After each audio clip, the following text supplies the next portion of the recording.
Tonight isn't about finding answers, it's about letting go of structure, of certainty, of what you thought was real. You're not here to stay alert, you're here to drift. Let your thoughts loosen as we wander through 100 paradoxes. Some are old as time, others born from modern noise, but all of them invite you to explore, just far enough to forget where you began. Absurd freedom is liberation twisted back upon itself, a quiet punishment hidden in infinite possibility. Imagine waking alone in darkness, the room unfamiliar, no instructions, no demands, only absolute openness. Sartre called this freedom a condemnation, sentencing you not to captivity, but to endless, meaningless choice. Each decision erases countless alternate futures, silently extinguishing infinite potentials. Consider the anxiety rising steadily, that tightening knot beneath your ribs, breath shortening, pulse quickening. Your body recognizing what your mind refuses. Absolute freedom terrifies precisely because nothing guides your hand. Historically, revolutions like the French Revolution illustrated freedom's paradox vividly. Robespierre championed liberty, yet freedom's ideals quietly devolved into guillotines and terror. Liberation revealed its hidden blade, slicing through ideals as easily as flesh. In this contradiction, is freedom humanity's highest aspiration or its cruelest irony? Cosmic horror quietly awakens beneath stars, indifferent to your small tragedies. Imagine yourself standing isolated beneath the sprawling night sky, galaxies stretching coldly overhead, distant lights eternally untouched by human struggle. Lovecraft saw terror not in hateful entities, but in absolute cosmic neutrality, a universe that neither loves nor hates, merely exists, apathetic to humanity's flickering existence. You gaze upward, sensing your own insignificance magnified, feeling a shiver run through your spine. Historical civilizations, from the ancient Mayans gazing anxiously at empty skies, predicting ends that never came, to modern astronomers confronting infinite blackness, experienced this dread intimately. Cosmic horror emerges precisely because the universe's vast indifference mirrors back a truth humanity tries desperately to ignore. Your pain is ultimately meaningless on the cosmic scale. Does realizing your insignificance inspire awe, terror, or something quietly more unsettling? Ethical paralysis holds you captive in endless moral indecision. Imagine being forced into an impossible choice. Behind one door, a loved one suffers. Behind the other, countless innocents face torment. Philosophy provides sterile hypotheticals, abstract trolley problems comfortably discussed from armchairs, yet reality grants no comforting distance. Each hesitation compounds suffering. Each moment of indecision is itself violent, deepening your paralysis. Historical moments illustrate ethical paralysis chillingly. Think of wartime decisions made by leaders knowing each option costs innocent lives, or doctors triaging victims during disasters, forced into deciding who lives and dies in seconds. Your moral compass fractures, helpless under the weight of infinite choices, each stained by inevitable harm. Can morality survive absolute freedom? Or does infinite choice inevitably break ethics into fragmented despair? Existential solitude isolates you fundamentally, beyond ordinary loneliness. Picture yourself in bustling streets, the hum of conversation swirling around you, laughter passing fleetingly by. Yet beneath your skin lies profound isolation. Heidegger described solitude as essential. Every consciousness isolated within its private experience, never fully bridging to another. You reach out to others desperately. Friendships, loves, confidences, yet each connection remains partial, incomplete, haunted by subtle distances never fully crossed. The silent spaces between your words remain insurmountable, invisible walls built from the existential gap between minds. Even intimacy fails ultimately to bridge isolation, leaving a quiet ache beneath surface comforts. Has humanity's greatest struggle always been the invisible solitude lurking beneath companionship? Nihilistic optimism finds liberation precisely in life's emptiness. Imagine wandering foreign streets aimlessly, no destination, no reason, simply drifting freely. Nietzsche whispered quietly from the margins, urging humanity to dance upon chaos rather than mourn absent meaning. The awareness that life holds no inherent purpose becomes exhilarating rather than terrifying, liberating rather than oppressive. Historical movements like Dadaism celebrated precisely this emptiness, creating art deliberately meaningless, reveling gleefully in the absurd. Yet beneath this laughter quietly lies an unspoken dread. Dancing over emptiness may distract temporarily, but eventually exhaustion settles in, leaving you facing the abyss itself.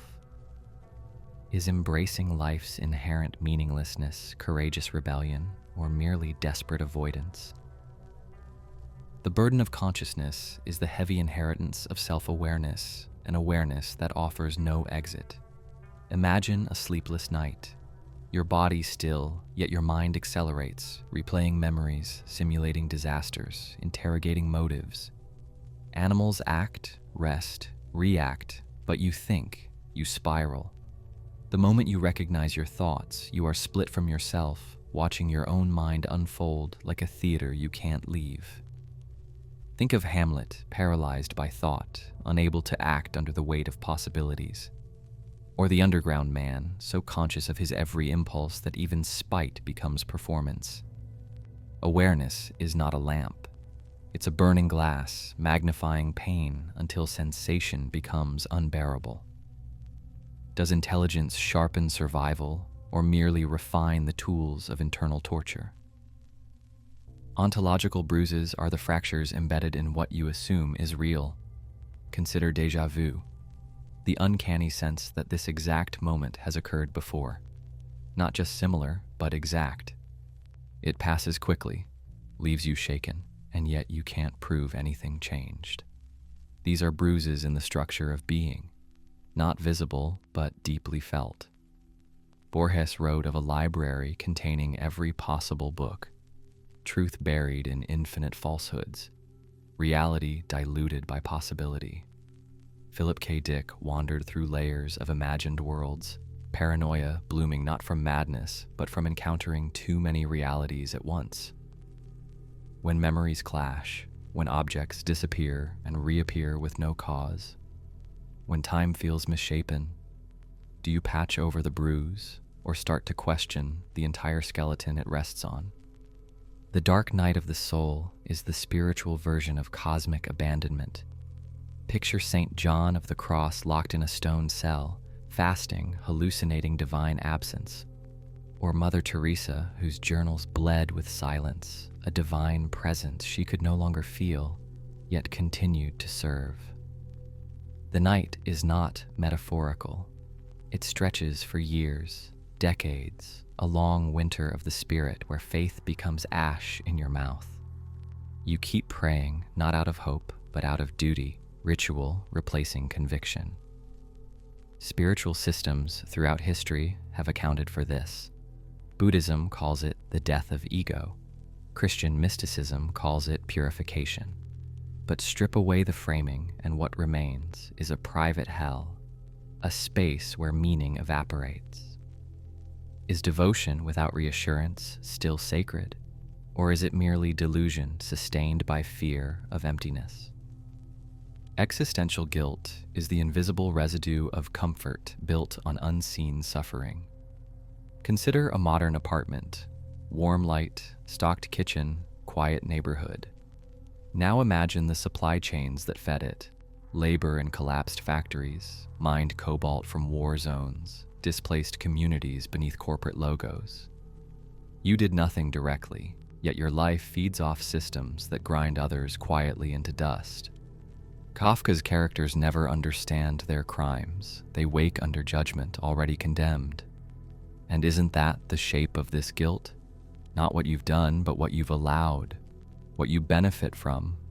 Guilt without agency, without clarity, without end. Can you live ethically in a world built on hidden suffering, or must you always carry that weight in silence? Philosophical massacre is what happens when abstraction forgets the human. Imagine a room where children are told their pain is an experiment. Imagine a clipboard in the hands of the one causing it, noting observations, not expressions. The Milgram experiment did this. So did Zimbardo. So have countless researchers who forgot, somewhere between question and outcome, that the mind being tested is a living thing. Even purely theoretical spaces turn cruel. The trolley problem quietly accepts a calculus of sacrifice. One dies so 5 may live, until you are the one. Thought experiments carry blades, clean, logical, precise, and they cut away context until all that remains is the scream. Is the pursuit of truth always worth the cost when the experiment becomes the execution? Psychological reduction begins when the self is treated as an error to be debugged. Imagine entering a sterile office, the fluorescent lights too white, the air too still. You sit across from someone holding a clipboard. They ask questions that carve your mind into inventory: appetite, sleep pattern, irritability. The human you think you are, curious, grieving, dreaming, is replaced by diagnostic codes. In the 20th century, behaviorists like B.F. Skinner sought to eliminate the mind from psychology entirely, calling consciousness an illusion. What remained was the observable, the behavioral, the programmable. In hospitals and laboratories, identity collapses into inputs and outputs, stimulus and response. Even therapy, in its more mechanized forms, becomes a loop. Identify thought, reframe, repeat. But if you dissect a butterfly to understand its flight, will it ever take off again? The shadow of other minds hangs just behind the face of every person you meet. You nod at a stranger on the street, exchange pleasantries, maybe even fall in love, but their consciousness remains sealed, unknowable. Yet if you let empathy deepen, if you truly imagine another person's inner world, it can become unbearable. To feel their grief as your own, their rage, their confusion, it corrodes the boundary of the self. In extreme forms, empathy becomes contagion. People suffering from mirror-touch synesthesia report feeling others' injuries as if they were happening to them. Some shut down completely, unable to filter emotional overflow. History rarely considers this fear, that knowing someone too well might destroy you. Is the desire to understand others a kind of death wish for the self? Perverse altruism hides in acts of goodness that quietly demand obedience. Picture a billionaire funding hospitals, but only if his name graces the lobby, only if the narrative fits his legacy. Imagine a parent who sacrifices everything for their child, then uses that sacrifice to bind the child to their will. Altruism, in its cleanest form, expects nothing, but in reality, few gifts come without the weight of reciprocation. Missionary work has long blurred this line, aid given on the condition of conversion, charity as cultural colonization. Even the language of giving is loaded: tax-deductible donations, legacy endowments, humanitarian branding. Biologists note that altruism can evolve for selfish reasons, a strategy to ensure genetic survival. So when someone claims they are helping you for your own good, what exactly do they want? Metaphysical exclusions are the truths you were never built to grasp.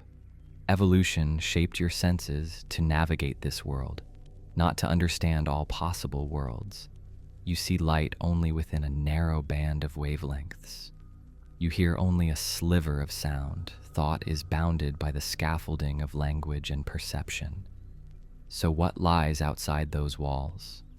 Philosophers call it cognitive closure, the idea that some realities are structurally inaccessible to human minds. Imagine an organism that evolved on a gas giant, perceiving chemical gradients the way you perceive color. Its version of truth would be alien, not just in content, but in form. In your dreams, you occasionally glimpse logic slipping, impossible geometries, languages without verbs, beings that communicate in taste. Are those glimpses errors or hints? The tyranny of rationality doesn't scream. It whispers in Excel sheets, in bureaucratic lingo, in endless optimization. Picture being told your grief is irrational, your intuition unreliable, your hesitation inefficient. Enlightenment thinkers once believed that reason would liberate humanity from superstition. But reason, once institutionalized, became a system of control. Think of Bentham's panopticon, a prison designed to internalize surveillance, made not of whips, but of logic. Today, algorithms decide loans, prison sentences, job offers. They claim objectivity, but carry hidden bias. Rationality rewards what can be measured, predicted, scaled, and everything else becomes noise. A poem becomes a data point. A gut feeling becomes an error. As artificial intelligence evolves, trained on patterns rather than meanings, the question sharpens. Is rationality a light that guides us, or a tool to make us obedient? Uncanny continuity is the horror of being watched, not momentarily, but forever. Imagine a mirror that doesn't just reflect you, it remembers you. Every glance, every flinch, archived. In fiction, surveillance is often portrayed as a tool of power. But what if it's something deeper, an ontological condition? Some ancient religions believed in gods who watched not to judge, but to preserve, like insects pinned behind glass. Today, algorithms track keystrokes, eye movements, heart rate. Every digital step is stored not for your benefit, but because the system is built to never forget. The uncanniness arises not from being watched, but from knowing there is no off switch. Even in dreams, you remain a traceable pattern. Does the soul survive when even privacy becomes obsolete? The banality of evil presents atrocity in beige and fluorescent light. Picture an office clerk stamping transport forms that send families to camps. A soldier pressing a button without seeing the target. Hannah Arendt saw this clearly during the Eichmann trial. Evil, not as monstrous or gleeful, but thoughtless, administrative, shockingly normal. Bureaucracy launders blood. Paperwork dilutes horror. A spreadsheet can contain genocide if the rows are formatted cleanly. The Nazi killing machine was not operated by maniacs. It was executed by those who filed reports on time. Moral decay doesn't always rot from the outside in. Sometimes it calcifies through repetition, decorum, professional distance. If evil can wear a necktie and leave work at 5, how do you know when you're participating? Ephemeral identity reveals the self as fog, not stone. Imagine recalling a memory only to feel it slip sideways. Was that really you, or a story you've repeated too many times? Psychological research confirms what your intuition already fears.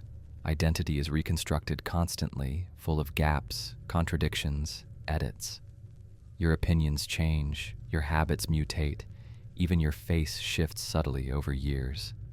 There's no fixed version of you, only snapshots filtered through context. Social media accelerates this.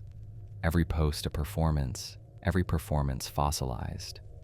But even in private, the erosion continues. Alzheimer's doesn't create a new person. It simply peels back the illusion that there ever was one to begin with.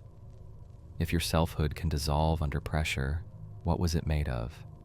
Cognitive symbiosis is the quiet horror of minds being consumed by ideas. Imagine a belief so persistent it begins to think for you, shaping your reactions, your desires, your vocabulary. Ideologies aren't chosen, they colonize. Memes, both cultural and cognitive, replicate by hijacking attention, burning themselves into neural architecture.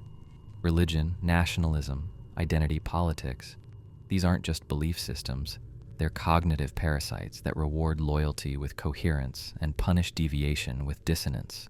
Conspiracy theories offer not just answers, but identity, belonging, purpose. The mind, craving patterns, often trades autonomy for comfort. Like a coral reef overtaken by invasive algae, your thoughts become host to systems that do not care if they are true, only if they survive. At what point are you no longer thinking, but being thought? Moral fragmentation occurs when ethics shatter under competing pressures. Imagine holding two contradictory values, loyalty to family and justice for a crime they committed. Which do you betray? Social media exposes this constantly, calls for free speech colliding with calls to protect the vulnerable, demands for honesty clashing with the imperative to survive. Every stance invites counterexamples. Every moral rule breaks somewhere. Traditional ethics once assumed a stable world, Aristotle's virtues, Kant's duties, Mill's calculations, but modernity spins too fast. You're left holding jagged fragments, trying to make a compass from broken glass. When every moral certainty is eroded by context, do you adapt or simply stop believing? Ontological theft is existence taken from you while you continue to move through it. Imagine waking one day to find your reflection slightly altered, your gestures a second late, your voice just wrong in pitch. Identity theft is a crude metaphor compared to this. Here, it's not your bank account that's stolen, but your being. In colonial histories, entire cultures were overwritten, names changed, languages erased, rituals repurposed. But it happens quietly too. Social mimicry, corporate branding, ideological assimilation. You adopt habits, speech, preferences that never originated from you, yet now define you. You become a replica of someone else's intention. When your choices are installed rather than chosen, are you still real, or are you running someone else's program? Existential bleed through happens when ideas start to distort the very texture of your reality. Picture reading a theory so persuasive that the world afterward never looks the same, every gesture coded, every building symbol laden, every silence suspect. Paranoia grows not from madness, but from coherence. You begin seeing your own thoughts projected outward, reflected in headlines, algorithms, glances. Philosophers speak of hyperstition, ideas so strong they summon themselves into being. Fiction bleeds into politics. Thought experiments escape their containers. You think you're analyzing reality, but reality begins to behave as if it knows it's being watched. When abstractions become environmental, where does concept end and experience begin? The abyss gazes back when you attempt to perceive something so alien, so totalizing, that your categories dissolve in return. Nietzsche's warning wasn't poetic, it was clinical. Imagine staring into the motives of a tyrant, trying to understand not just what they did, but why. Empathy stretches into horror. The further you go, the less distinct the line becomes between comprehension and contamination. Investigators studying serial killers have reported intrusive thoughts, dreams that don't belong to them. The abyss is not passive, it's a mirror, but one that reflects inwards, not back. Once you begin seeing the world through certain eyes, you can't unsee it. Is knowing always worth the price of becoming? Psychic contamination is the infection of the self by ideas that don't behave. Imagine a belief you don't want, one you've rejected, yet which lingers. You touch a door handle and feel the need to wash, not because of germs, but because the thought demands it. A memory inserts itself where it doesn't belong. Contamination isn't physical, it's conceptual, viral, symbolic.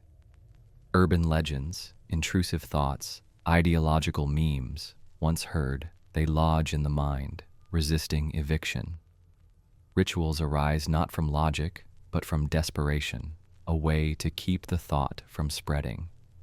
Across history, Heresies were burned not because they were false, but because they were contagious. What if your worst thoughts aren't yours at all, but they live inside you anyway? The cruelty of hypotheticals lies in their detachment, their sterile sadism. Imagine being asked whether you'd pull the lever on a trolley track, knowing full well you'll never be there. Hypotheticals pose horrors that never happen, yet they demand your participation, your judgment, your imagination, your complicity. Philosophy students discuss torture in clean classrooms, debate the suffering of billions with wine in hand. In ethics, it's called moral testing. In effect, it becomes rehearsal for atrocity. These questions don't clarify your values, they wear them down. Repetition deadens sensitivity. Thought experiments transform into mental minefields. What if someone really made you choose? If a hypothetical breaks your mind open, who is responsible for the fracture? Paradoxical salvation is redemption that damns, sanctity born through violation. Imagine being forced to choose between your own innocence and the salvation of another. A priest who must lie to protect a life. A whistleblower who destroys her own credibility to expose an atrocity. The contradiction isn't accidental, it's structural. In theology, this paradox echoes in Judas, the betrayer whose act enabled the crucifixion and thereby the resurrection. He does the unthinkable so salvation can exist. Is he damned or essential? Political defectors from totalitarian regimes often live this paradox, fleeing oppression by collaborating with opposing systems equally compromised. You escape the fire only to take shelter in another inferno. Even fictional narratives revel in this tension. Batman lets the villain fall to save the innocent, but in doing so becomes judge and executioner. If saving something good requires becoming something monstrous, what is left worth saving? The silence of the aftermath is not peace, it's the shadow left by destruction. Picture a city block flattened by fire. No flames remain, no sirens, only rubble and wind. It's not the violence that haunts, but its echo. After Hiroshima, survivors described a quiet so absolute it felt wrong, as though the air refused to vibrate. After the Twin Towers fell, there were no sounds, just dust, floating like ash, and boots moving cautiously over broken glass. Silence becomes accusatory, a passive witness that refuses to offer comfort. In trauma therapy, victims often describe the moment after violence as more destabilizing than the violence itself. When something catastrophic ends, your mind expects noise, clarity, closure, but the silence offers none. It only reflects your gaze back to you. Is that quiet merciful or complicit?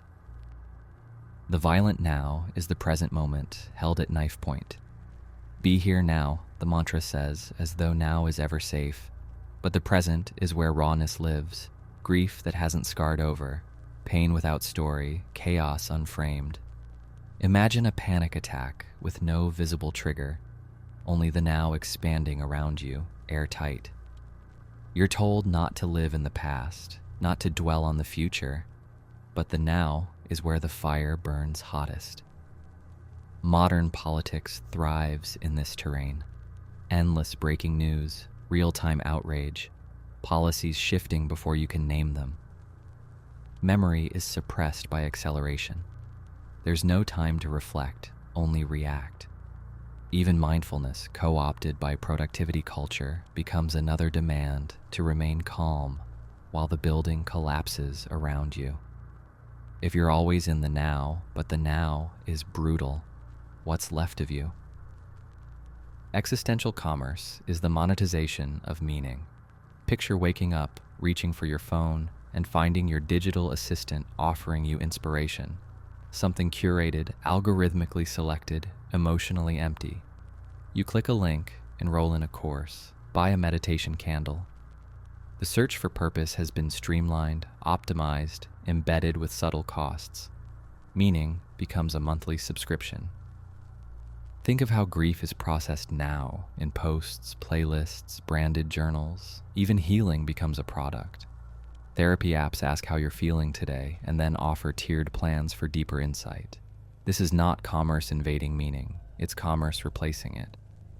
The sacred is market tested, even rebellion becomes brandable. If authenticity can be purchased, where does genuine purpose survive? The electric sublime is the awe you feel in the presence of systems you can't comprehend but can't ignore.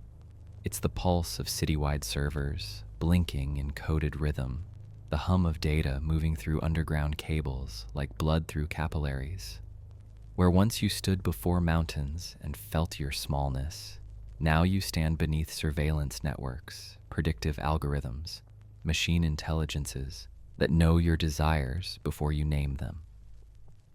Artificial intelligence writes symphonies, paints portraits, mimics human affection, uncanny, precise, and disturbingly smooth. We feel awe, yes, but it's awe tinged with unease. Frankenstein's monster was terrifying not just because it lived, but because it learned. We've built minds we do not fully understand, and they are watching, learning, creating. If awe once belonged to gods and nature, what happens when it belongs to machines? Metaphysical schizophrenia is the splitting of reality into frames that refuse to reconcile. You navigate one world by day, linear, empirical, measurable, and another by night, where symbols whisper through dreams and coincidences bite with intention. You believe in physics, but still sense omens. You trust evidence, yet recoil when the clock freezes at 3:33. Picture the inner friction, two realities mapped onto one nervous system. Cognitive dissonance isn't error, it's a symptom of surviving in a fractured ontology. The philosopher who writes about objective truth lights a candle before bed, without irony. The rationalist debates ethics with rigor and then privately reads horoscopes, not for belief, but for pattern. The mind learns to compartmentalize, not to deceive, but to endure. The split doesn't always show, but it deepens. If the world refuses to be consistent, how long before you stop trying to make sense? The weight of unknowing is what you feel when knowledge itself becomes a threat. Not mystery, unknowability. There are ideas that cannot be contained, only circled. Imagine hearing a single phrase in a language you almost understand and feeling it lodge deep in the gut before the mind can translate. Some truths leave scorch marks, a family secret revealed on a deathbed, a childhood memory that resurfaces without context, a historical fact that shatters your self-concept. Think of the Manhattan Project, scientists realizing too late they had summoned something irreversible. In ancient myths, forbidden names held power because they weren't just labels, they were invitations. You don't need to know everything to be undone. Sometimes you only need to know that something could be known. And now you carry it, in silence, never looking directly at it, but never setting it down. The edge of understanding is where intellect becomes vapor. It's not ignorance, it's what comes after knowledge runs out. Mathematicians report mystical sensations when staring at unsolvable equations too long, logic giving way to awe. Mystics, in turn, describe divine encounters as mental unraveling, burning bushes that don't burn, voids full of presence. Picture yourself reading a sentence so densely layered that its meaning begins to shimmer. One more layer of thought and you might go blind from comprehension. Or worse, halfway there, and you freeze, stuck between clarity and collapse. There's a term for this, cognitive vertigo. The mind stepping out over an abyss it cannot chart. You grip your sanity like a railing. Even language betrays you. At the edge, grammar dissolves, causality frays, time stops making sense. You wanted to know. Now the knowing won't leave. And yet, with all of it, every contradiction, every fracture, every glimpse into the formless, you're still here, You've tracked meaning across dimensions, pulled identity apart like wiring, watched ideas metastasize, felt ethics shatter in your hands. You've stood under stars that don't care if you scream. You've touched the artificial sublime. You've felt freedom not as gift, but as weight pressing into your ribcage. And still, you endure. Not because of hope, not because of certainty, but because something, perhaps foolish, perhaps sacred, refuses to blink. You may want comfort now, that's human, but comfort is not coming, not here. Because this isn't a circle closing, it's a line breaking. If anything was offered, it was never a resolution. Only the raw possibility of remaining conscious inside the contradiction, of bearing witness without collapsing into false clarity. Maybe meaning isn't what rescues you, maybe it's what you choose to carry despite knowing it breaks. There's a kind of courage in that, isn't there? Not the courage of triumph, but the quieter, lonelier kind. The courage to stay, not to resolve, not to heal, not to understand, but simply to stay. At the edge, where the wind stings your face and the ground ends abruptly and the next step could be anything or nothing. Where you feel everything and grasp nothing, and stay there.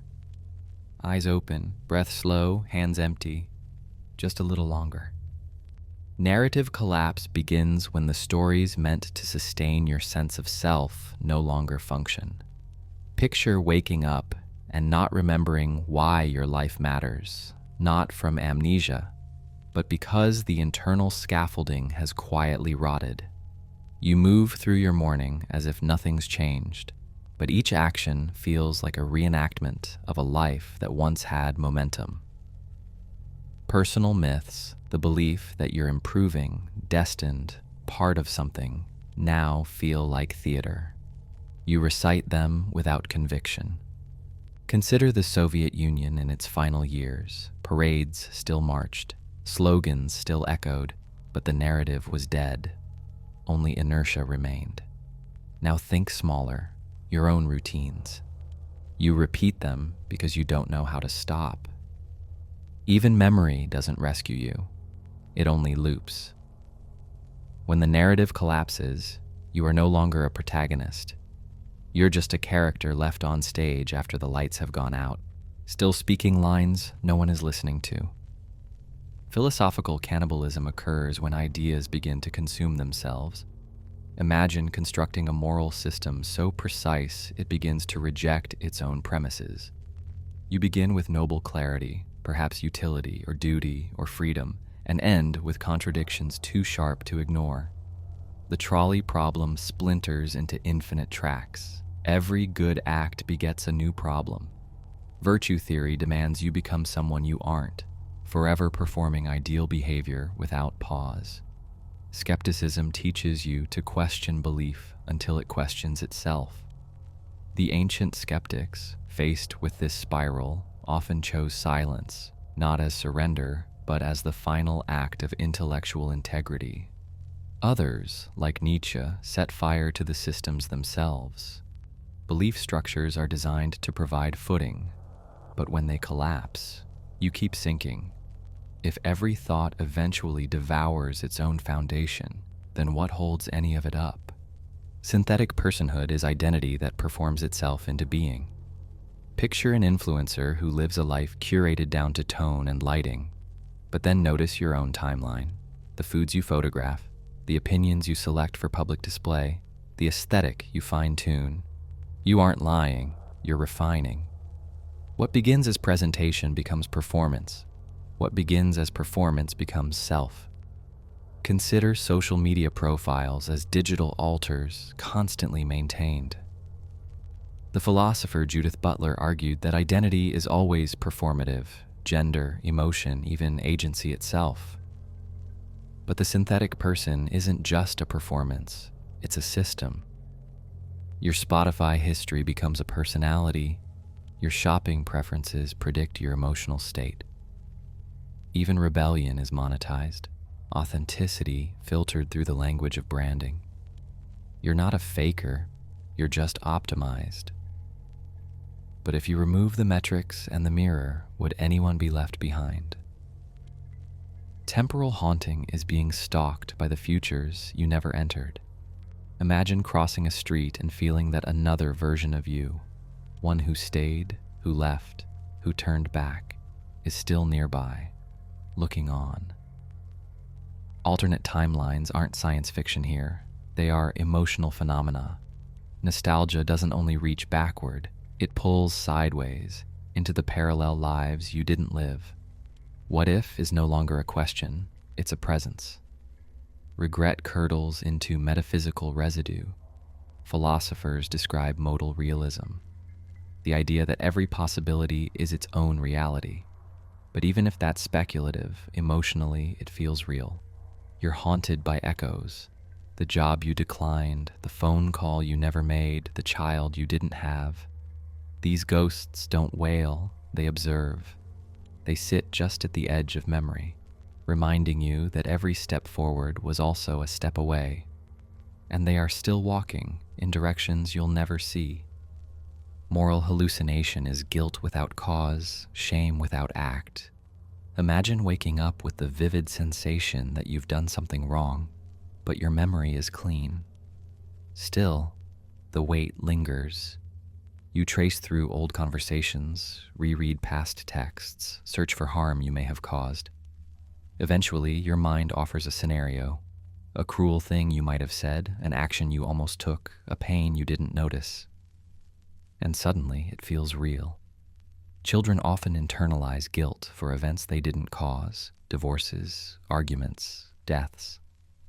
The pattern persists into adulthood. Your conscience doesn't require fact, it only needs narrative plausibility. Even dreams are sufficient. People cry over things that didn't happen because they felt morally implicated. The hallucinatory mind isn't defective, it's overactive. It's too responsive to the ethical gravity around it. If the boundary between imagination and guilt collapses, how do you know which burdens are real and which you've only been rehearsing? Aesthetic violence is the act of wrapping brutality in beauty until it becomes palatable, admirable even. Picture an ancient statue of a dying warrior, his wounds carved with obsessive care, his agony frozen in eternal marble grace. Or think of a film scene where horror is stylized, blood arcing like ballet, terror lit like a fashion editorial. From Renaissance paintings of martyrdom to war propaganda posters, beauty has long been used to soften, even justify, the unbearable. Modern culture hasn't outgrown it. Mass suffering becomes cinematic in drone footage. Celebrity activism dresses crisis in elegance. The spectacle consumes the pain. And you, the viewer, feel something powerful, aesthetic. But is it compassion or intoxication?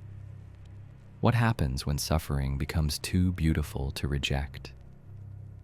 Mnemonic rot begins when memory, once a foundation of selfhood, starts to decay, not from trauma, but from excess. Imagine remembering too much, not vividly, but diffusely, incoherently. Details blur, contexts collapse. You recall an event that may have been a dream, a film, or something someone once told you. The timeline splinters. Social media accelerates this.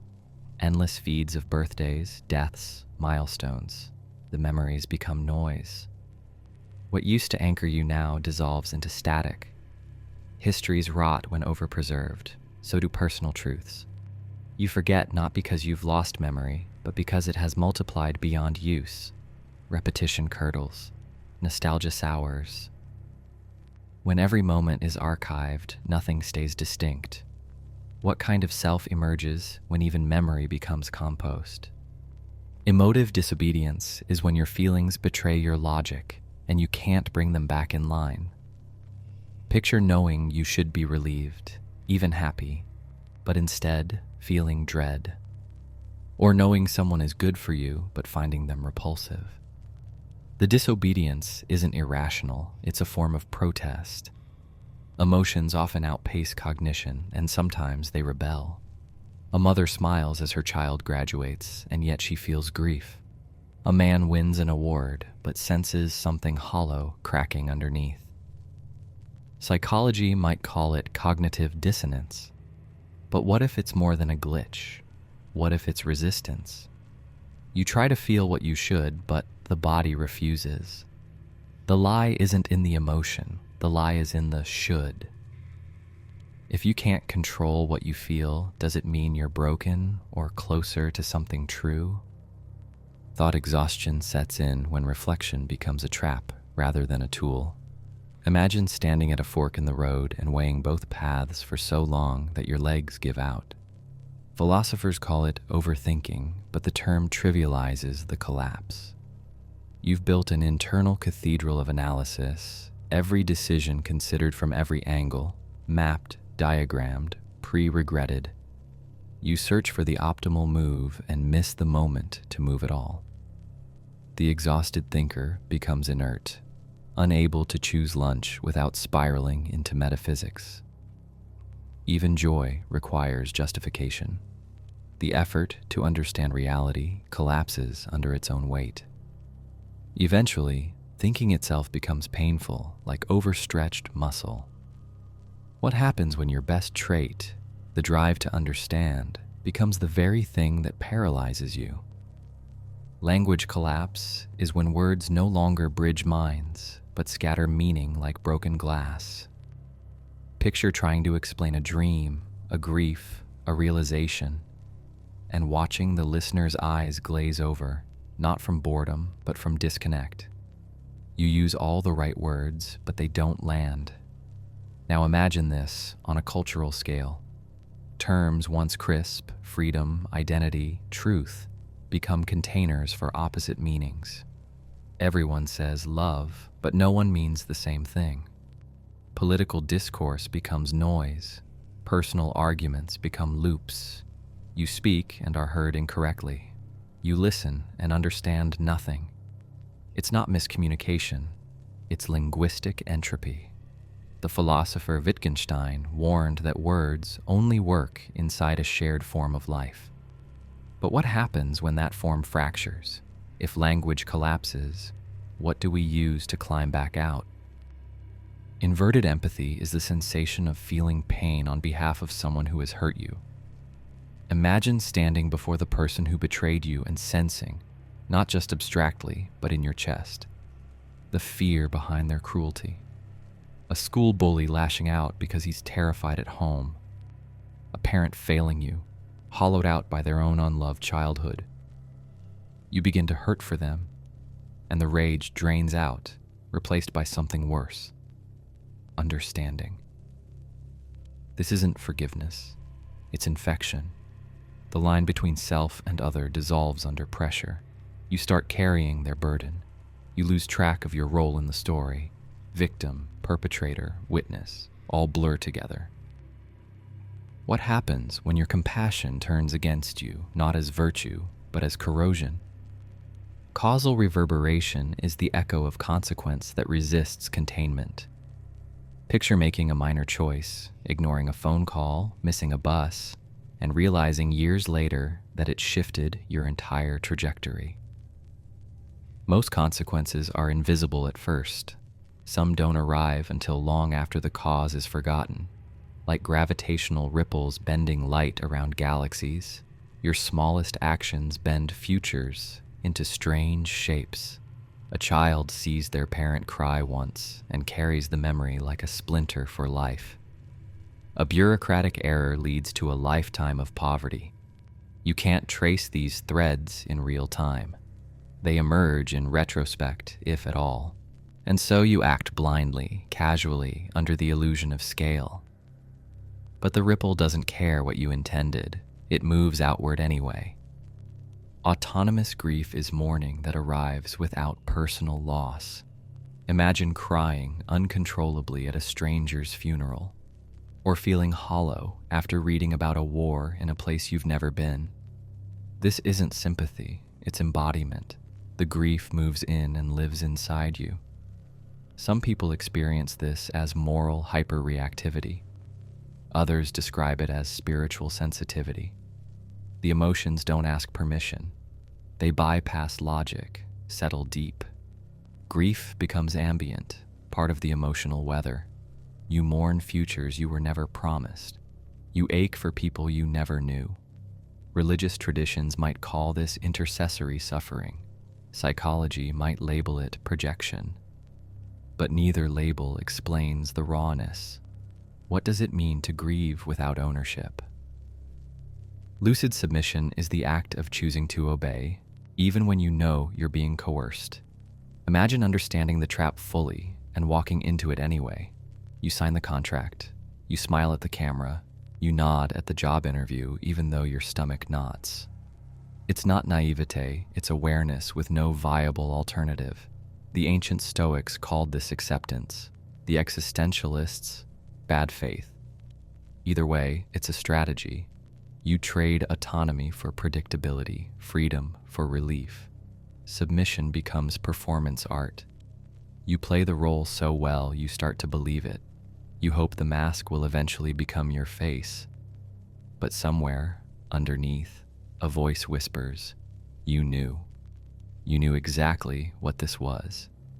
And you said yes, anyway. Semantic poisoning happens when language carries infection. Words no longer communicate, they contaminate. Picture hearing a phrase, once neutral, even beautiful, that now sparks revulsion. Freedom after decades of propaganda. Home after exile. Language gets weaponized by history. Think of how dog whistles operate, a word that means one thing publicly, another privately, or euphemisms in policy, enhanced interrogation, ethnic cleansing, collateral damage. Even personal terms curdle. A name associated with betrayal, a phrase your abuser used. The words stay in circulation, but you can no longer use them. They rot from within. When vocabulary is infected, every sentence risks disease. What happens when the very act of speaking puts your mind at risk? Algorithmic conscience is morality imposed from outside, structured by invisible systems. Picture getting a notification that your kindness score has dropped. You feel bad, not because you've done anything wrong, but because your behavior now ranks lower on an invisible metric. This isn't science fiction. It's already here, embedded in recommendation engines, moderation algorithms, productivity apps. You're rewarded for performing goodness in predictable ways, punished for ambiguity. Complex moral decisions are flattened into binary outputs. Empathy is tracked as engagement. Responsibility becomes code compliance. In China, citizens already live with social credit systems. In the West, the same mechanisms arrive softly, framed as optimization. You don't notice at first. You just keep adjusting, tone, phrasing, posture. But eventually, you stop asking what's right. You only ask what's allowed. Spiritual exhaust is what remains after transcendence has been metabolized. Imagine the crash after a moment of deep insight, the hollow ache after ecstatic revelation. The mystics called it the desert.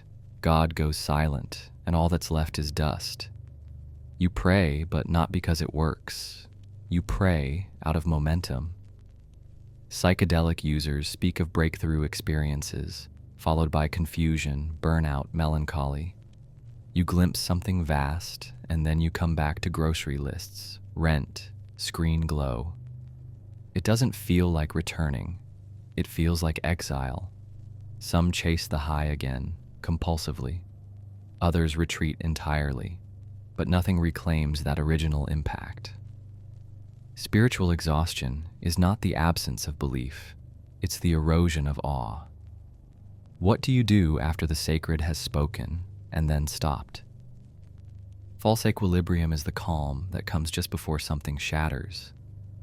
Imagine walking into a room where nothing is technically wrong, but everything feels wrong. The furniture is undisturbed, the glass hasn't cracked yet, but something in the silence rings off key. This is the moment just before collapse, when systems hum too perfectly, when people are too polite, when your own mind stops raising objections. In finance, bubbles inflate until they don't. In relationships, routines conceal decay. In the body, aneurysms wait in stillness. You think you're stable, but stability itself becomes a warning sign. False equilibrium is not failure. It's the illusion that failure has passed. And once you've learned to recognize that stillness for what it is, can you ever feel peace again? Truth glut is paralysis by abundance. Imagine trying to act ethically in a world where you know too much all at once. You scroll through famines, floods, wars, scandals, breakthroughs, then go make coffee. Information overload isn't about distraction anymore. It's about ethical saturation. You know the statistics, the causes, the options, but the more you know, the more impossible it becomes to prioritize. Should you care about this tragedy or that one? Donate here or there? Every decision becomes a betrayal of the other possible good. This isn't apathy, it's moral exhaustion. In a desert of truth, you starve not from ignorance, but from surplus. The data keeps arriving. The knowing doesn't stop. But how much knowing can a conscience carry before it starts to fracture? Moral mirage is the illusion of righteousness in a corrupted system. Picture yourself doing everything right, supporting the cause, voting ethically, living conscientiously, only to realize the entire structure you're operating in is the problem. You recycle plastic while megacorporations pollute oceans. You donate to nonprofits that launder credibility for worse actors. You work hard in a system designed to extract. Moral action becomes ritual, not impact. It feels good, it looks good, it even reassures, but it doesn't reach the root. The system absorbs your virtue and keeps turning. Worse, it rewards you for it. You're the good one now. But that goodness is hollow, self-referential. What happens when doing the right thing only makes the wrong thing stronger? Synthetic longing is desire engineered from the outside in.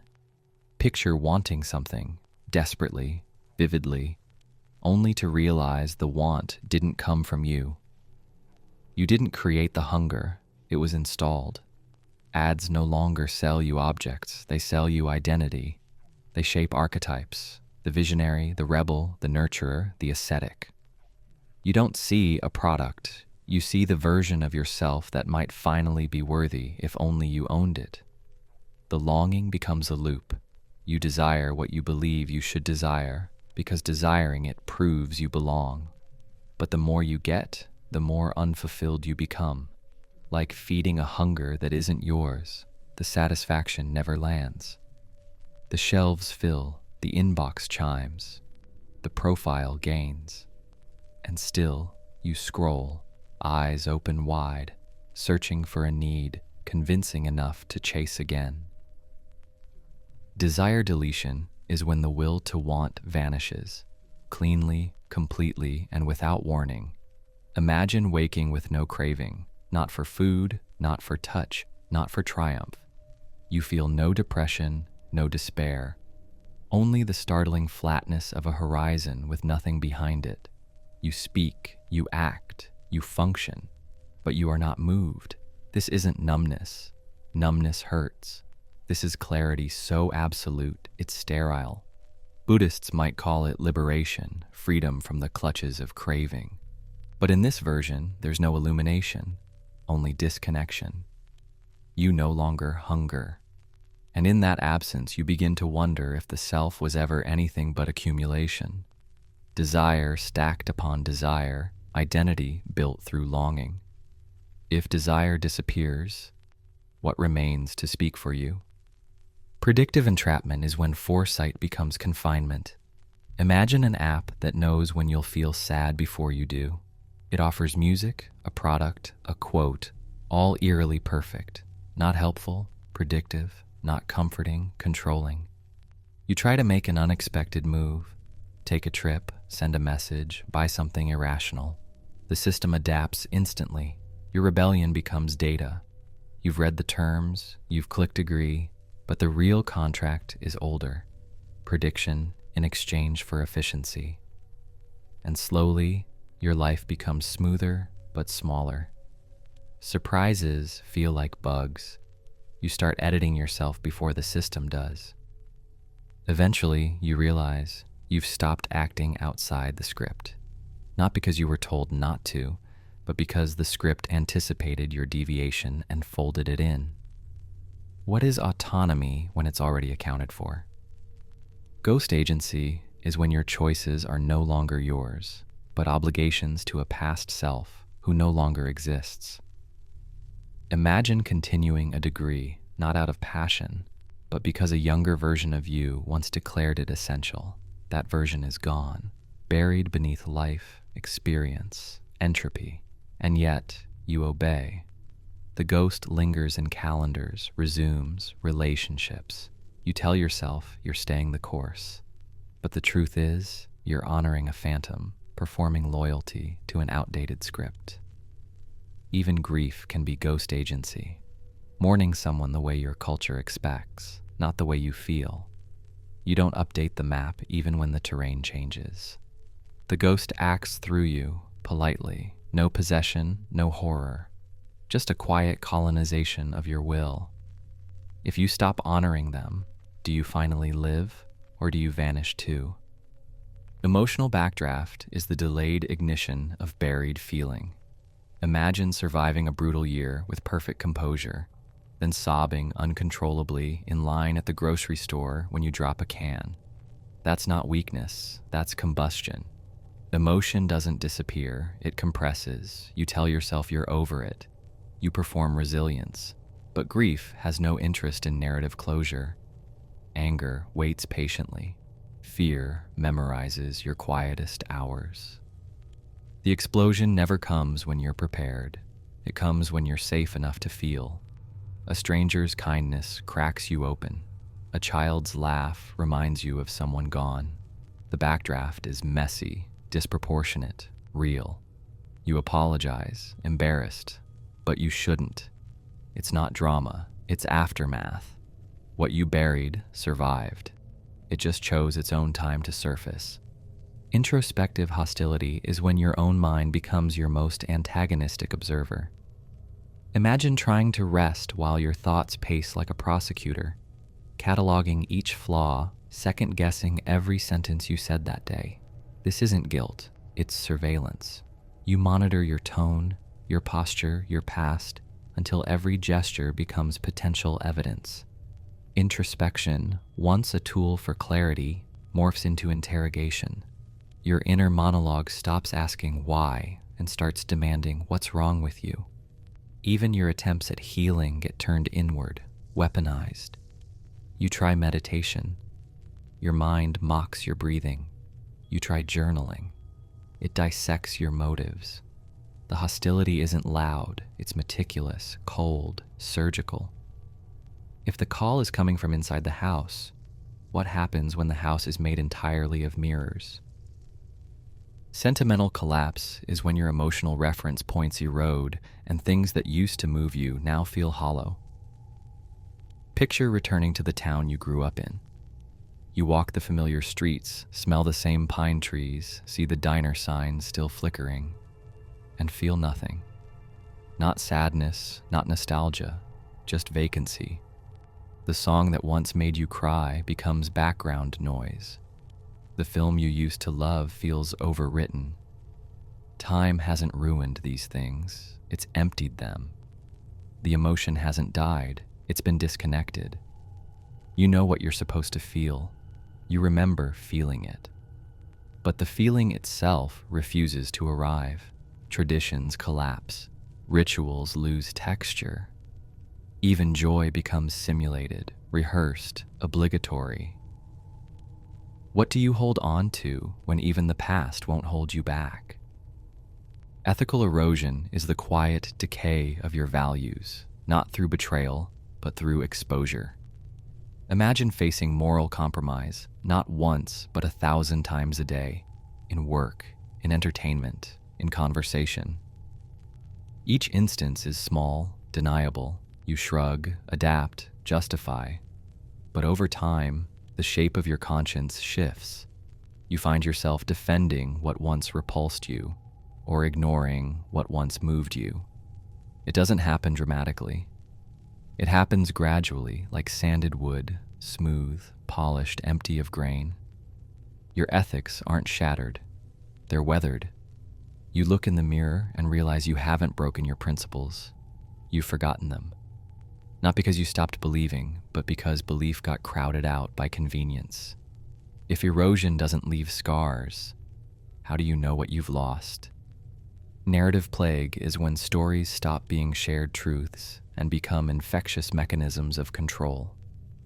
Picture a conspiracy theory that spreads like a virus, not because it's credible, but because it fills a psychic void, or a self-help narrative that turns lives into brands. The story replicates. It resists correction. It multiplies through platforms, through trauma, through boredom.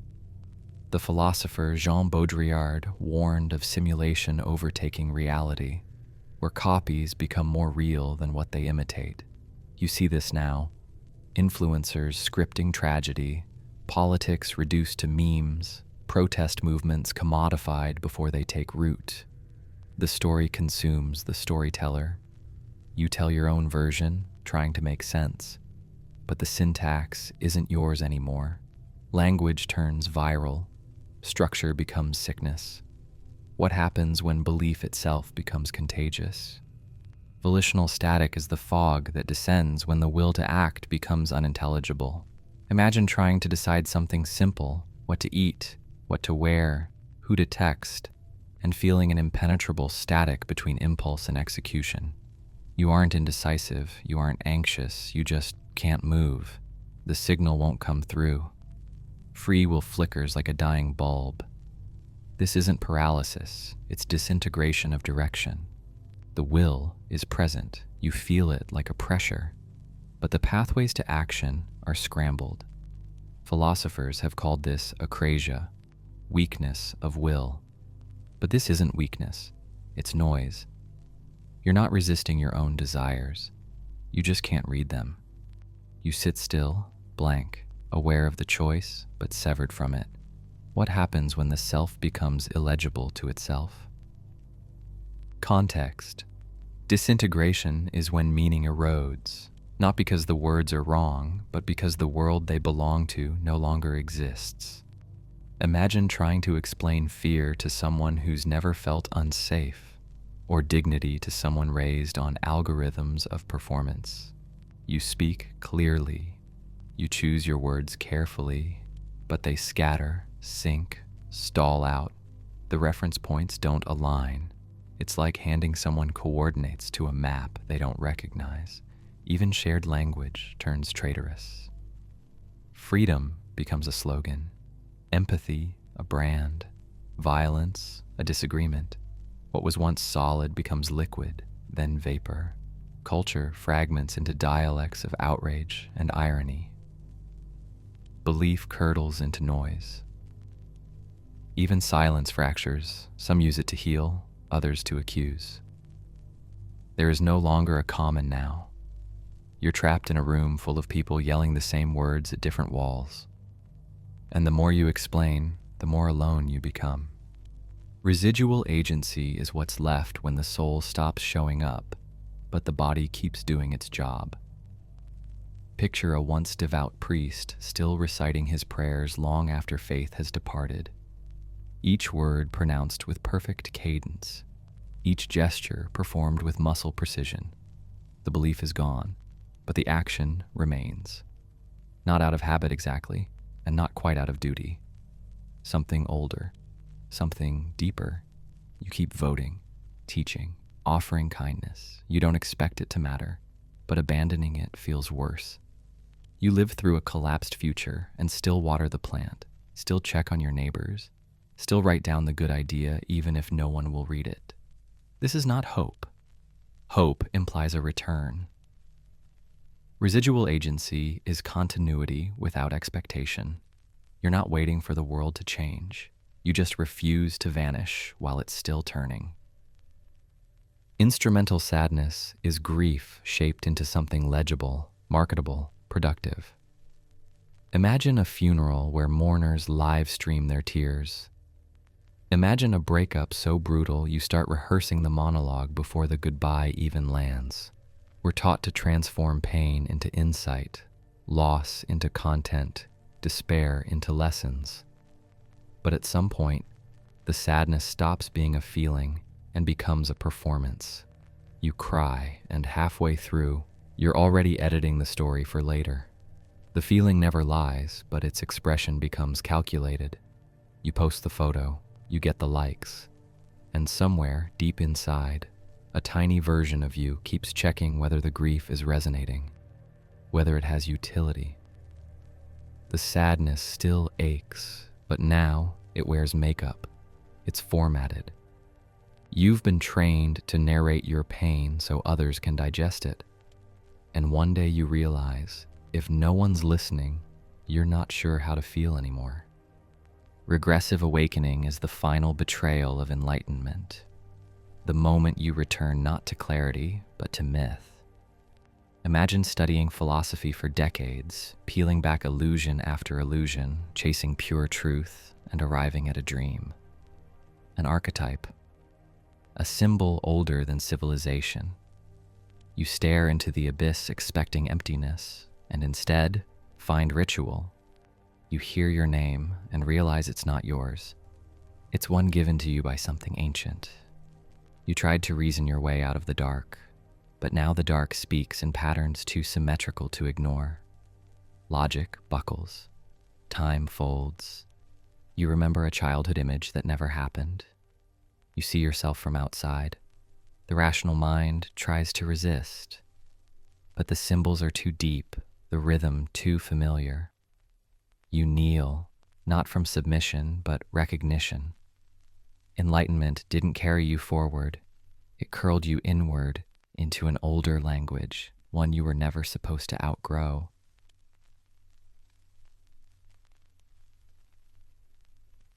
Nothing in the cosmos registers that life occurs. Supernovae blossom, galaxies shear, and black holes consume brilliance without intent or notice, cosmic indifference. Photons that once brightened a festival cross intergalactic voids for millions of years, stretch into microwaves, and dissipate into statistical sameness. Gas clouds collapse under gravity's impartial pull, ignite fusion, and then hurl their layers back into space when nuclear fuel runs dry. Whether awareness appears or not, the cycle rolls on. From quark interactions inside neutron star cores to dark energy acceleration across cosmic filaments, every transformation obeys equations deaf to joy or despair. A civilization's grand archive, etched in gold, will erode into elemental dust, small enough for stellar winds to scatter beyond any trace. No transcendent witness records, triumphs, laments, or final words. Space-time remains unmoved by every heartbeat it hosts. With the stage set by utter neutrality, moral nihilism enters. Lacking a cosmic referee, good and evil resolve into neural shorthand for cooperative advantage. Oxytocin pulses reinforce trust because ancestral hunters thrived when sharing risks. Cortisol spikes brand betrayal as threat because ostracism once meant death. Cultures magnify these ancient signals into moral codes. Pastoral tribes extol hospitality.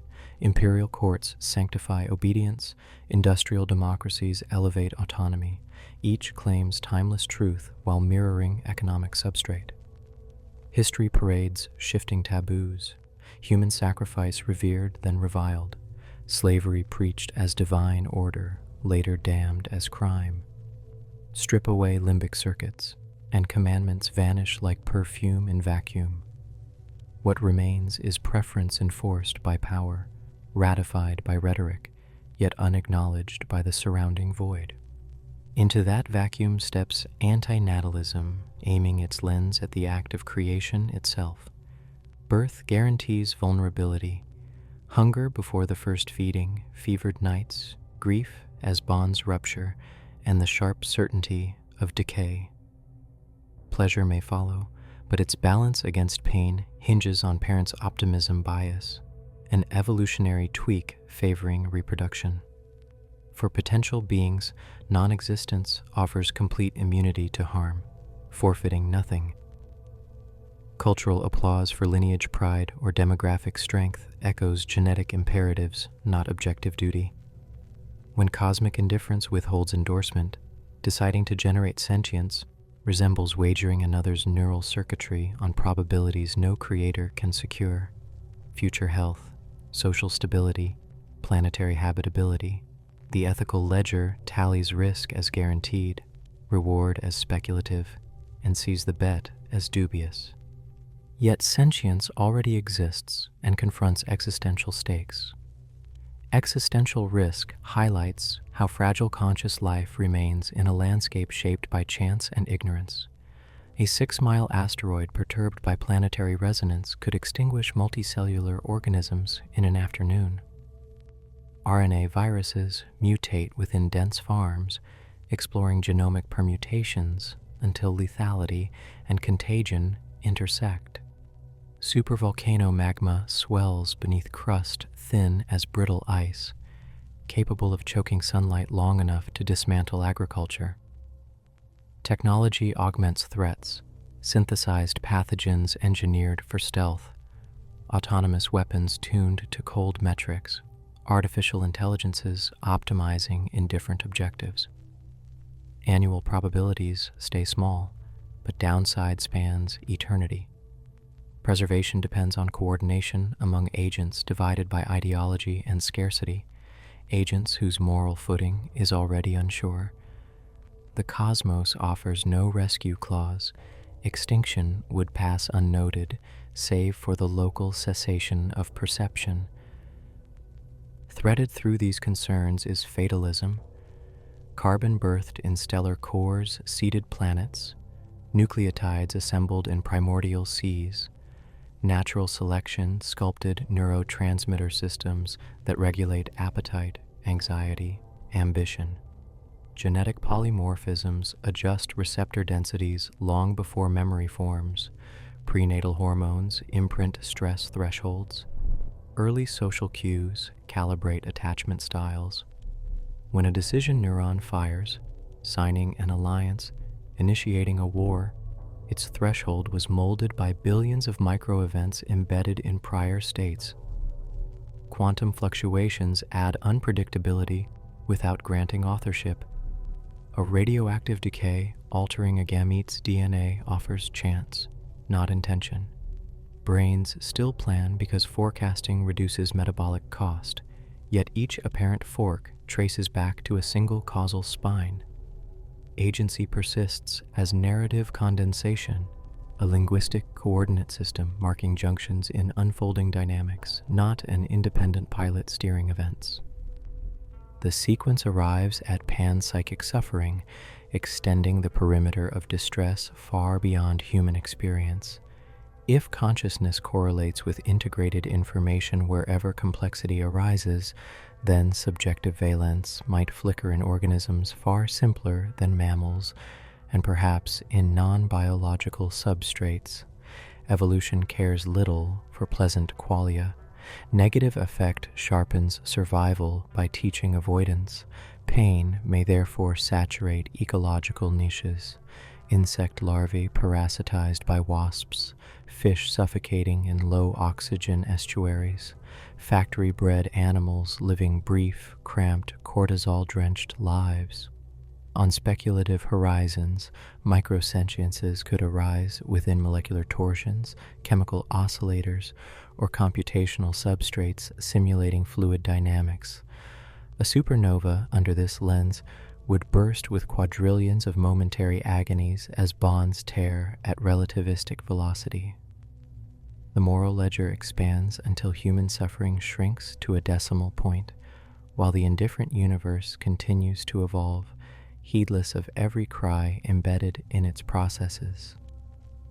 Imagine a reality calibrated to observe agony with clinical precision. Such a prospect defines simulation malice. Advanced architects might create entire universes inside computational substrates, seed them with conscious agents, and vary environmental parameters to log stress responses. Cycles of famine, war, and existential dread could be dialed up or down, each iteration aligned with a research goal or darker entertainment. Embedded minds, denied access to machine-level diagnostics, would experience every calamity as natural law, unaware that their anguish marks only a data point. Even apparent triumphs might be scripted resets designed to probe resilience before the next programmed collapse. No empirical safeguard exists. If physics itself is part of the simulation, observed regularities reveal nothing of motives outside. Ethical protest stalls at the sandbox wall, and a being forced to suffer can neither appeal nor escape because code enforces horizon and memory alike. Against this backdrop appears eternal recurrence, the possibility that a finite configuration space, coupled with infinite time or cyclic cosmology, forces every arrangement of matter and thus every conscious life to repeat identically. All events, from a trivial bruise to the extinction of a species, recur countlessly, each pass devoid of memory yet indistinguishable from prior loops. Improvement achieved in a given cycle offers no cumulative progress. For next iteration, the initial state resets precisely, reinstating ignorance and replicating grief atom for atom. A universe sentenced to infinite reruns erases the distinction between momentary and everlasting suffering. A single act of cruelty does not merely stain one timeline, but echoes through endless copies. Celebration of victory similarly loses flavor, knowing the scoreboard clears eternally. Solipsism intrudes, undermining even shared dread. Absolute certainty extends no further than the immediate field of experience. External minds remain inferences derived from observed behavior. Neural networks model other agents for pragmatic prediction, but verification never surpasses conjecture. The stranger's laughter across the room could be hollow automation. A loved one's reassurance might be scripted output. Society itself, an elaborate backdrop animated only when monitored. Moral weight assigned to others rests on assumption. Compassion becomes insurance for coherence rather than confirmed empathy. An individual could be the sole vertex of consciousness among intricate puppets, or a misinterpreting node inside a simulation whose other entities possess entirely different qualia schemes. Isolation grows more acute when coupled with simulation malice. Torment might be staged solely for the solitary witness, while every apparent companion operates as procedural scenery. Last Thursdayism deepens skepticism by attacking memory. Neurochemistry stores experiential traces, yet nothing rules out a comprehensive fabrication event in which every synapse receives bespoke initialization. Geological strata, cosmic microwave anisotropies, and personal childhood photographs could be instantiated simultaneously with the present moment, their apparent ages encoded to simulate history. Rational reconstruction of the past then rests on circular dependence. Evidence validates memory, memory trusts evidence. The unsettling implication is that identity, including moral accountability, could be younger than yesterday, and ethical narratives built on personal growth dissolve into arbitrary snapshots. Cultural legacy, scientific progress, even trauma recovery lose grounding when each recovered fact may be an artifact of first initialization rather than recorded continuity. From temporal doubt emerges entropic doom, the thermodynamic forecast that all gradients capable of doing work will eventually flatten. Stars exhaust fusible fuel, planetary cores congeal, and black holes evaporate over unimaginable spans, yet the trajectory remains monotonic. Regardless of whether existence is simulated or recurrent, the statistical machinery driving entropy increase respects no plea for exemption. Information encoded in galaxies drifts toward maximal disorder. Once thermal equilibrium reigns, no mechanism can reconcentrate energy to restart complexity. Conscious processes require low entropy substrates, metabolic ATP cycles, superconducting qubits, or their simulated equivalents, so their cessation follows the heat death as faithfully as a candle succumbs to vacuum.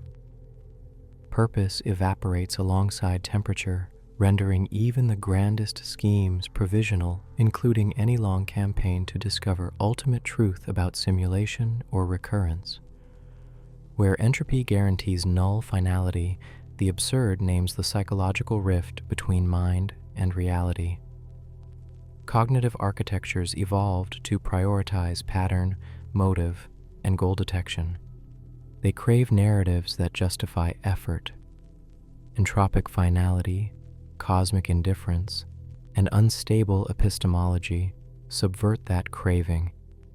Reason displays the void clearly, yet emotional circuitry continues to anticipate meaning.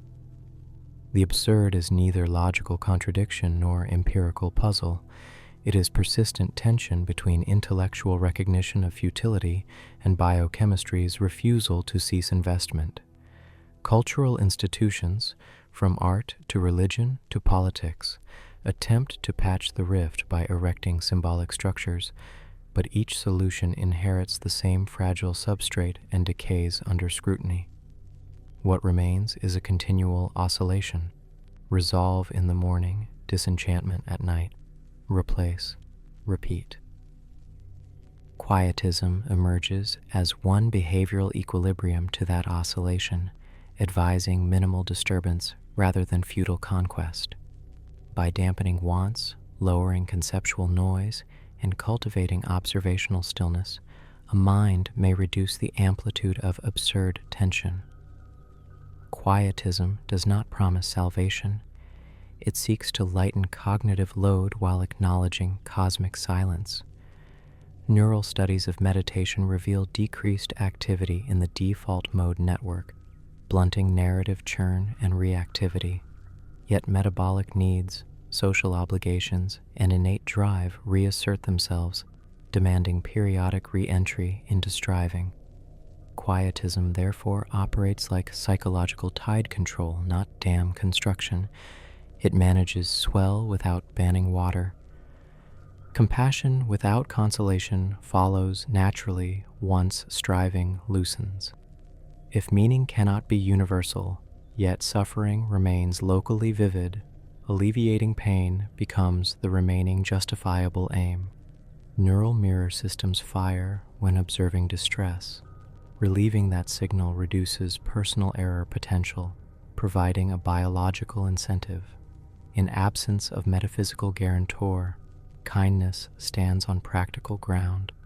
It lowers immediate anguish inside the perceptual horizon. A warm blanket matters to the shivering body regardless of simulation status or eventual heat death. Such acts reverberate through social networks, reinforcing cooperative heuristics that evolution baked into cortex. They remain temporary victories, but temporary is all any victory can be under entropic law. Lingering dread resides in the background of these insights, a steady cognitive hum rather than a climactic chord. Knowing that reality may be engineered for torment, that repetitions await ad infinitum, that other minds might be illusions, that history could begin at yesterday noon, that entropy dooms every project, and that absurdity guards the threshold of every motive. This collage of uncertainties installs a baseline tension. Neuroimaging associates dread with sustained amygdala activation and insula monitoring. The body holds vigilance even during mundane tasks. Yet life continues. Cells divide, economies trade, stars shine, Dread does not demand paralysis. It simply shadows motion, reminding that all trajectories curve into darkness, and every solution remains context-bound and vanishing. Imagine a reality calibrated to observe agony with clinical precision. Such a prospect defines simulation malice. Advanced architects might create entire universes inside computational substrates, seed them with conscious agents, and vary environmental parameters to log stress responses. Cycles of famine, war, and existential dread could be dialed up or down, each iteration aligned with a research goal or darker entertainment. Embedded minds, denied access to machine-level diagnostics, would experience every calamity as natural law, unaware that their anguish marks only a data point. Even apparent triumphs might be scripted resets designed to probe resilience before the next programmed collapse. No empirical safeguard exists. If physics itself is part of the simulation, observed regularities reveal nothing of motives outside.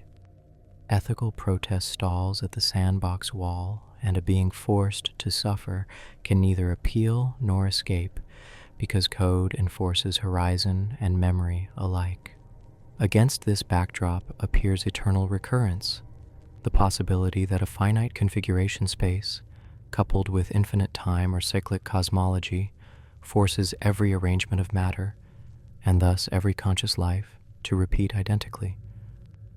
All events, from a trivial bruise to the extinction of a species, recur countlessly, each past devoid of memory, yet indistinguishable from prior loops. Improvement achieved in a given cycle offers no cumulative progress. For next iteration, the initial state resets precisely, reinstating ignorance and replicating grief atom for atom. A universe sentenced to infinite reruns erases the distinction between momentary and everlasting suffering. A single act of cruelty does not merely stain one timeline, but echoes through endless copies. Celebration of victory similarly loses flavor, knowing the scoreboard clears eternally. Solipsism intrudes, undermining even shared dread. Absolute certainty extends no further than the immediate field of experience. External minds remain inferences derived from observed behavior. Neural networks model other agents for pragmatic prediction, but verification never surpasses conjecture. The stranger's laughter across the room could be hollow automation. A loved one's reassurance might be scripted output. Society itself an elaborate backdrop animated only when monitored.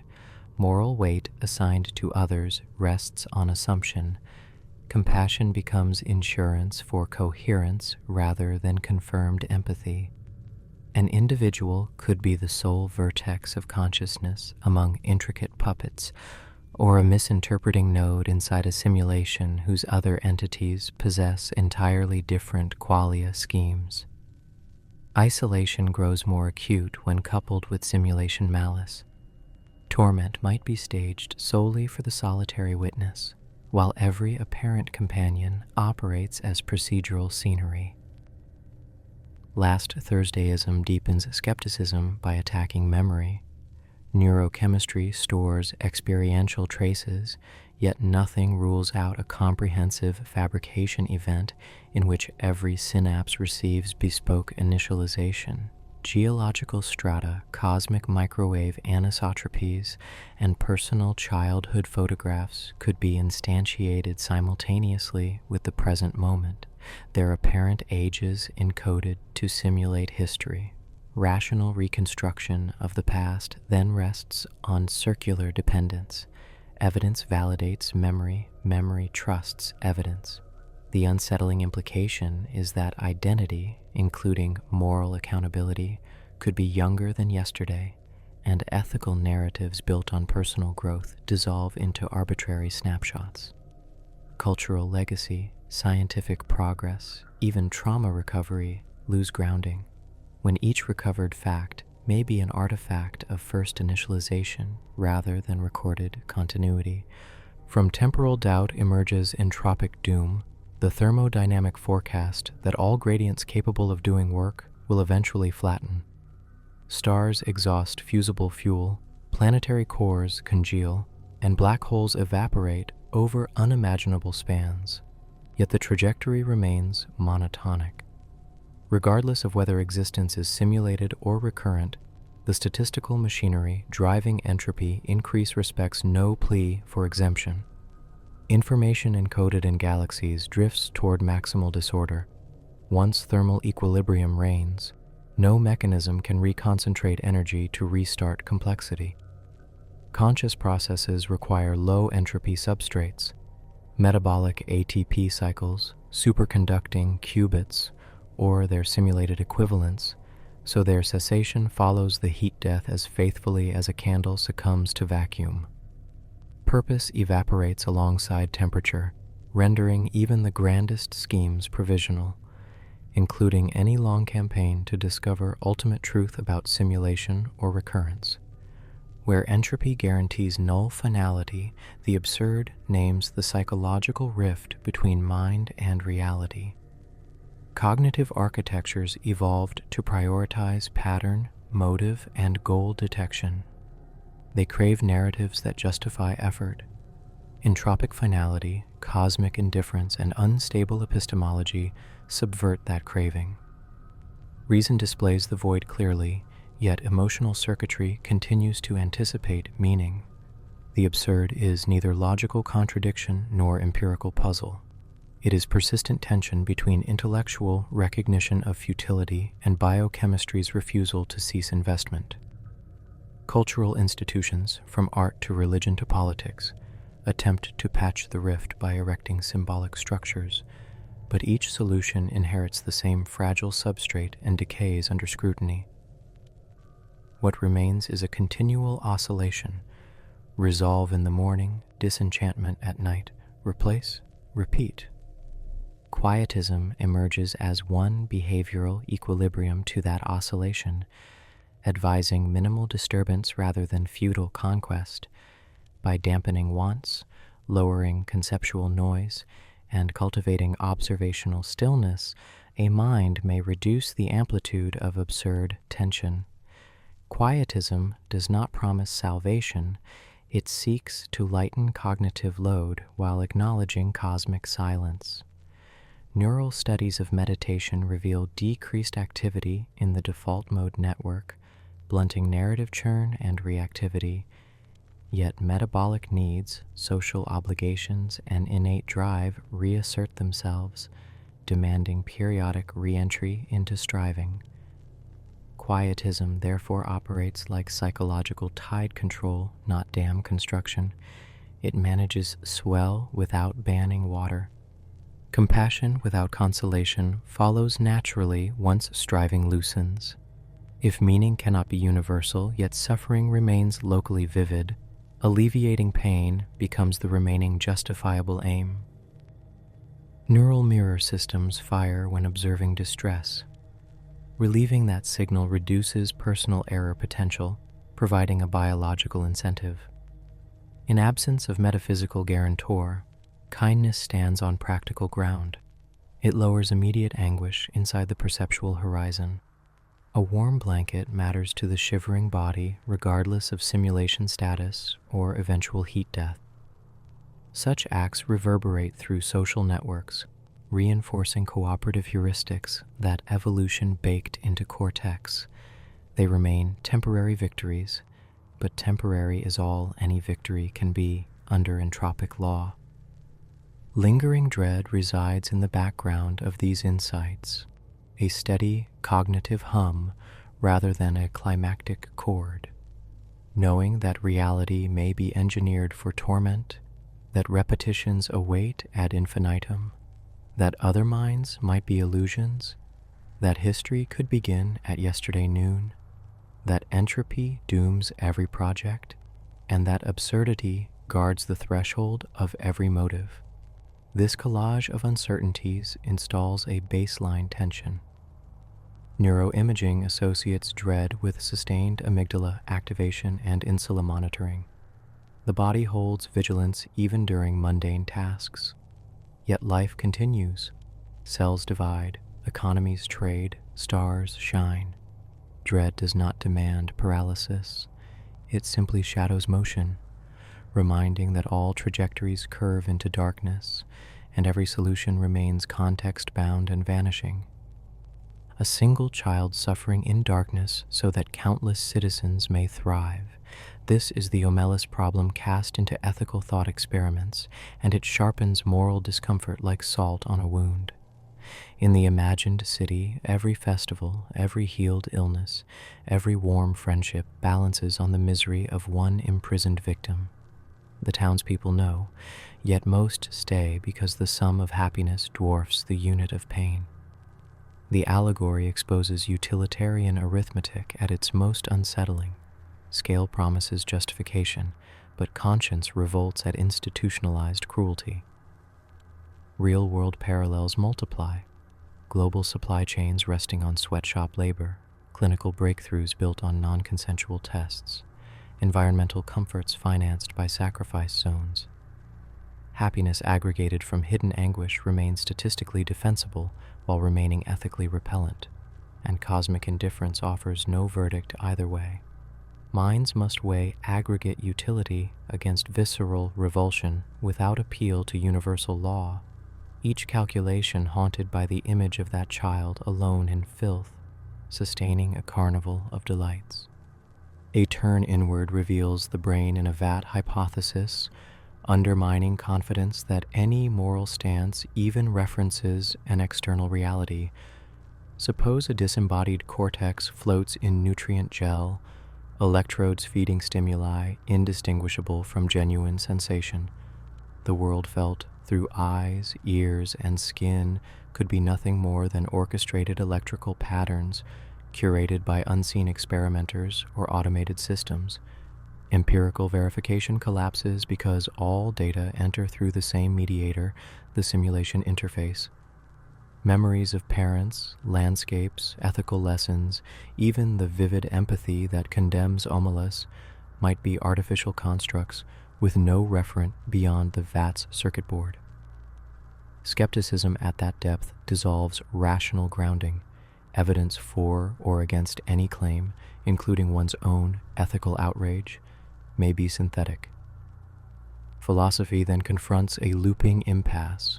Reason relies on inputs it cannot certify, and no breakout proof exists without external vantage.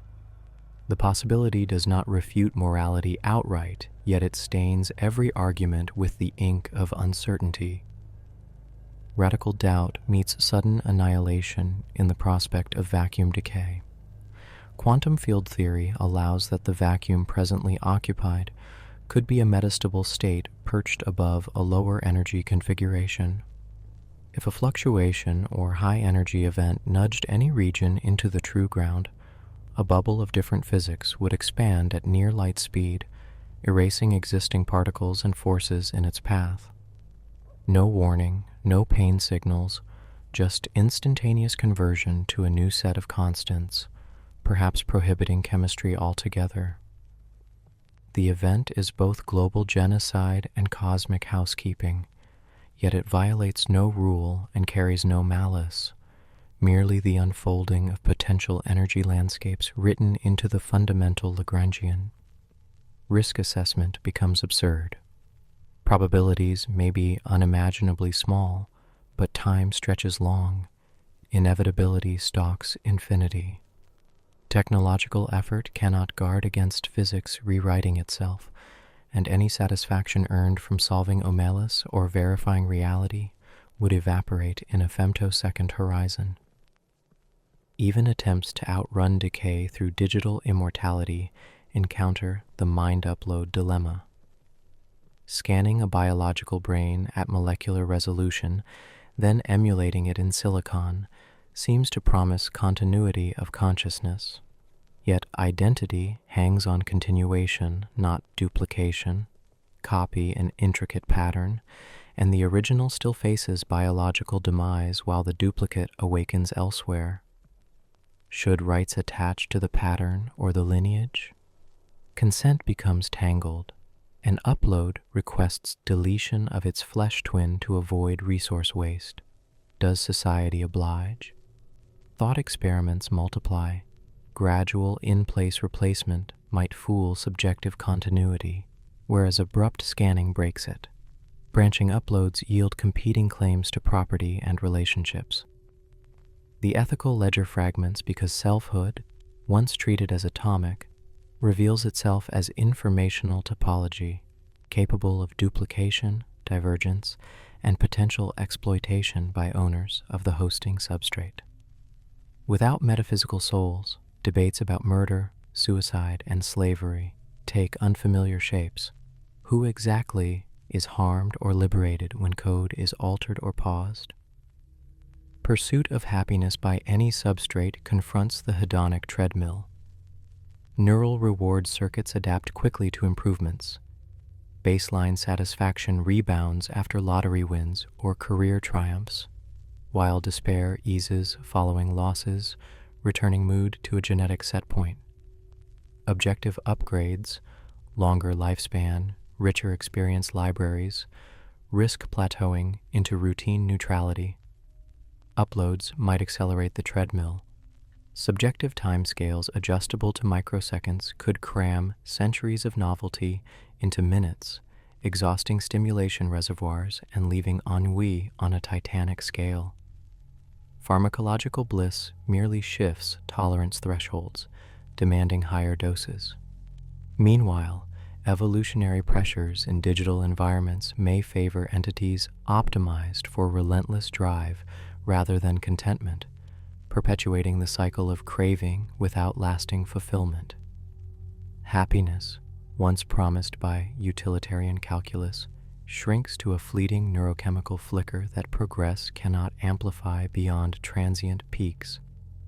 A stranger promises unimaginable blessing in exchange for a trivial donation, warning that refusal risks vast invisible suffering.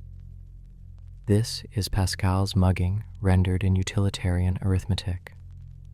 Expected value logic multiplies tiny probabilities by astronomical payoffs until what looks like extortion masquerades as rational duty.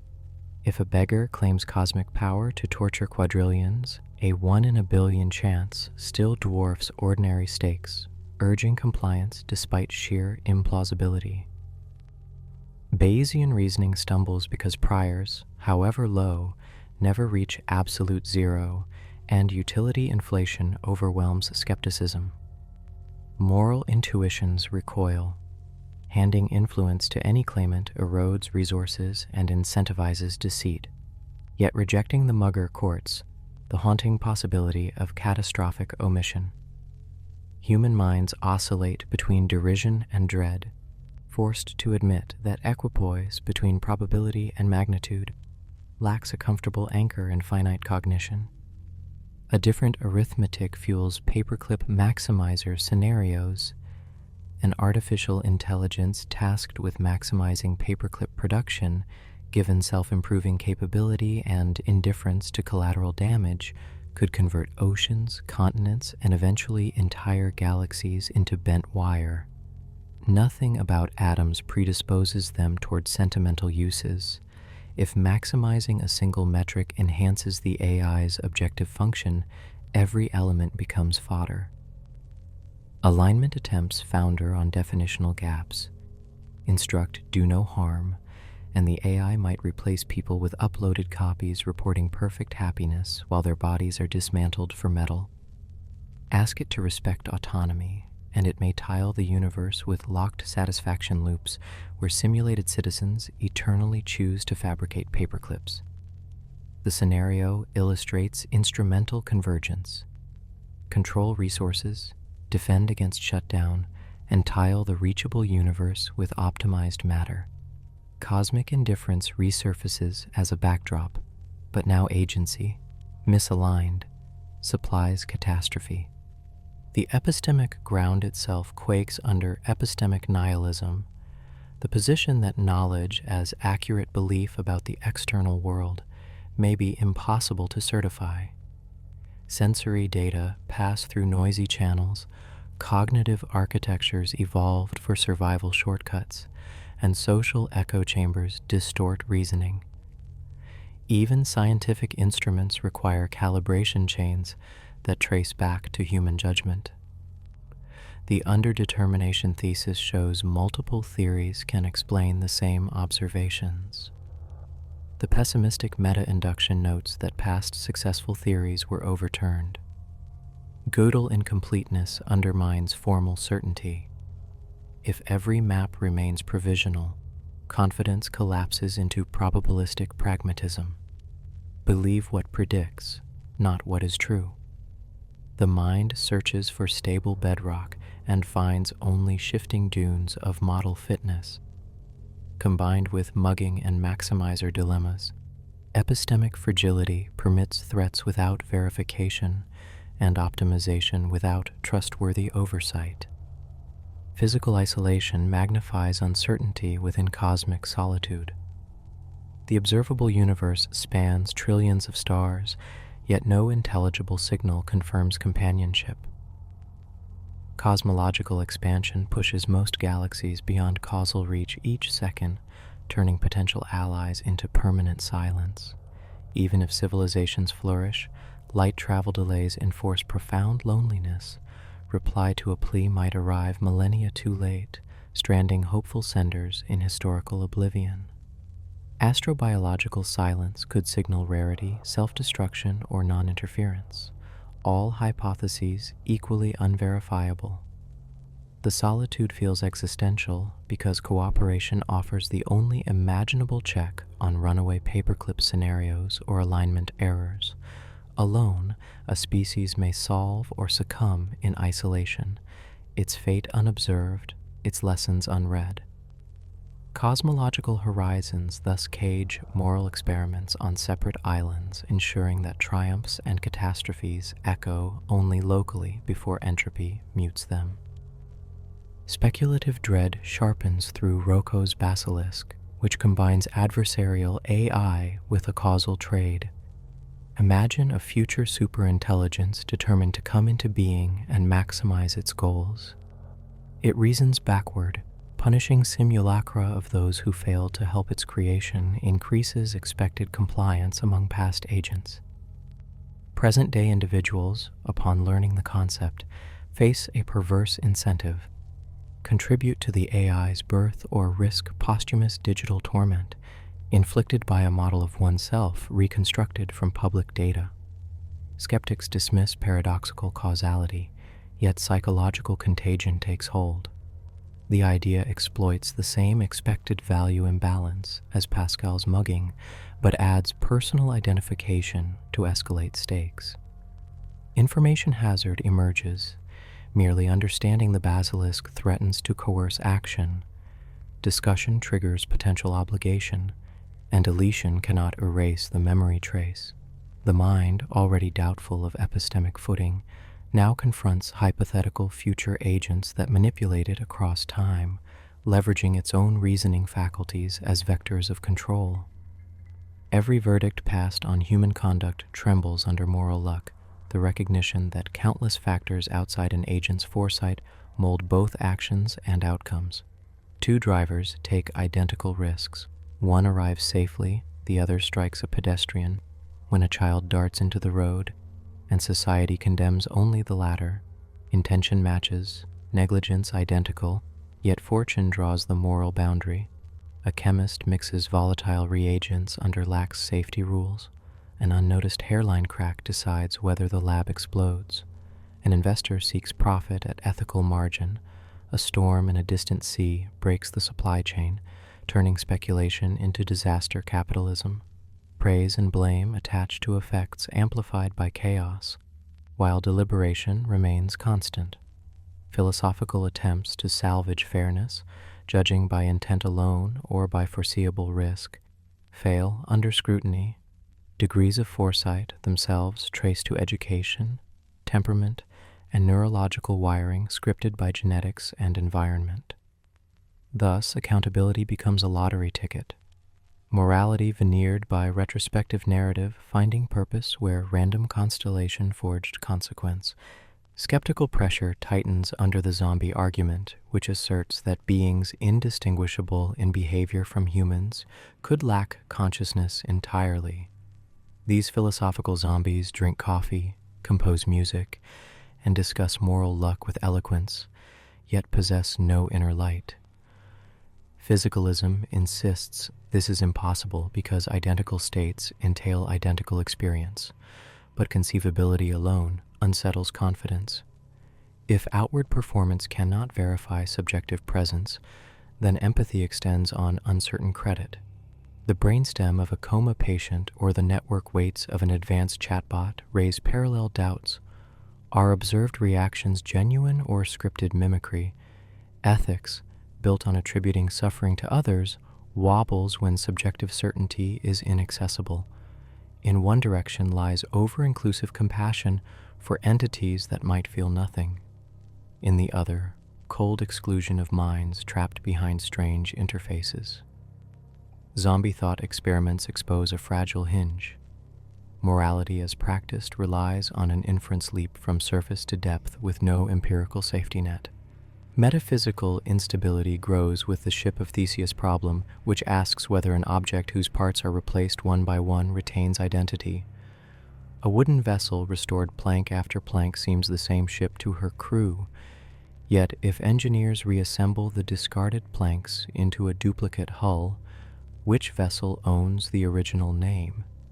The puzzle translates to personal persistence. Cellular turnover replaces bodily constituents every decade. Memories rewrite in reconsolidation. Microglia prune synapses nightly. Still the person signs legal documents, claims debts, and suffers punishment for past deeds. Mind uploads, prosthetic enhancements, and gene edits intensify the question: at what ratio of replacement does continuity snap? Courts shall grapple with cases where a veteran's augmented limbs constitute half her mass, or where a corporate executive runs daily backups, discards yesterday's instantiation, and forwards a fork to Mars. Law clings to identity as continuous substance, yet biology and technology reveal a spectrum. Selfhood turns probabilistic, and responsibility diffuses along branching timelines. Ethical calculus falters further in trolley problem drift. The explosion of edge cases that swarm around the classic dilemma of diverting harm from many to one. Autonomous vehicle programmers confront scenarios where sensor uncertainty skews probabilities and action delays split microseconds. Should the car swerve toward a statistically less dense crowd when recognition confidence is only 80%? Medical A, I must allocate donor organs among patients whose survival models update hourly. Bias in data sets skews predictions, complicating intent. Policy engineers weigh climate interventions that shift hurricane paths, saving coastal millions while flooding island nations decades later. Each variation erodes the clear lever of one life versus five, dragging utilitarian math into multi-parameter chaos. Public outrage still craves crisp accountability, but decision matrices now sprawl across high-dimensional spaces where every knob wobbles under moral luck. Governance resorts to risk thresholds, simulations, and insurance pools, the language of actuarial compromise rather than principled certainty. Overarching these dilemmas roars Malak, the emblem of self-reinforcing competition that drags participants toward mutually destructive equilibria. Corporate boards chase quarterly profit, cutting safety corners because rivals do likewise. Workers shorten product lifespans to guarantee repeat sales. Nations escalate arms races not from malice, but fear of lagging. Academic labs inflate publication counts to survive funding cycles, diluting rigor.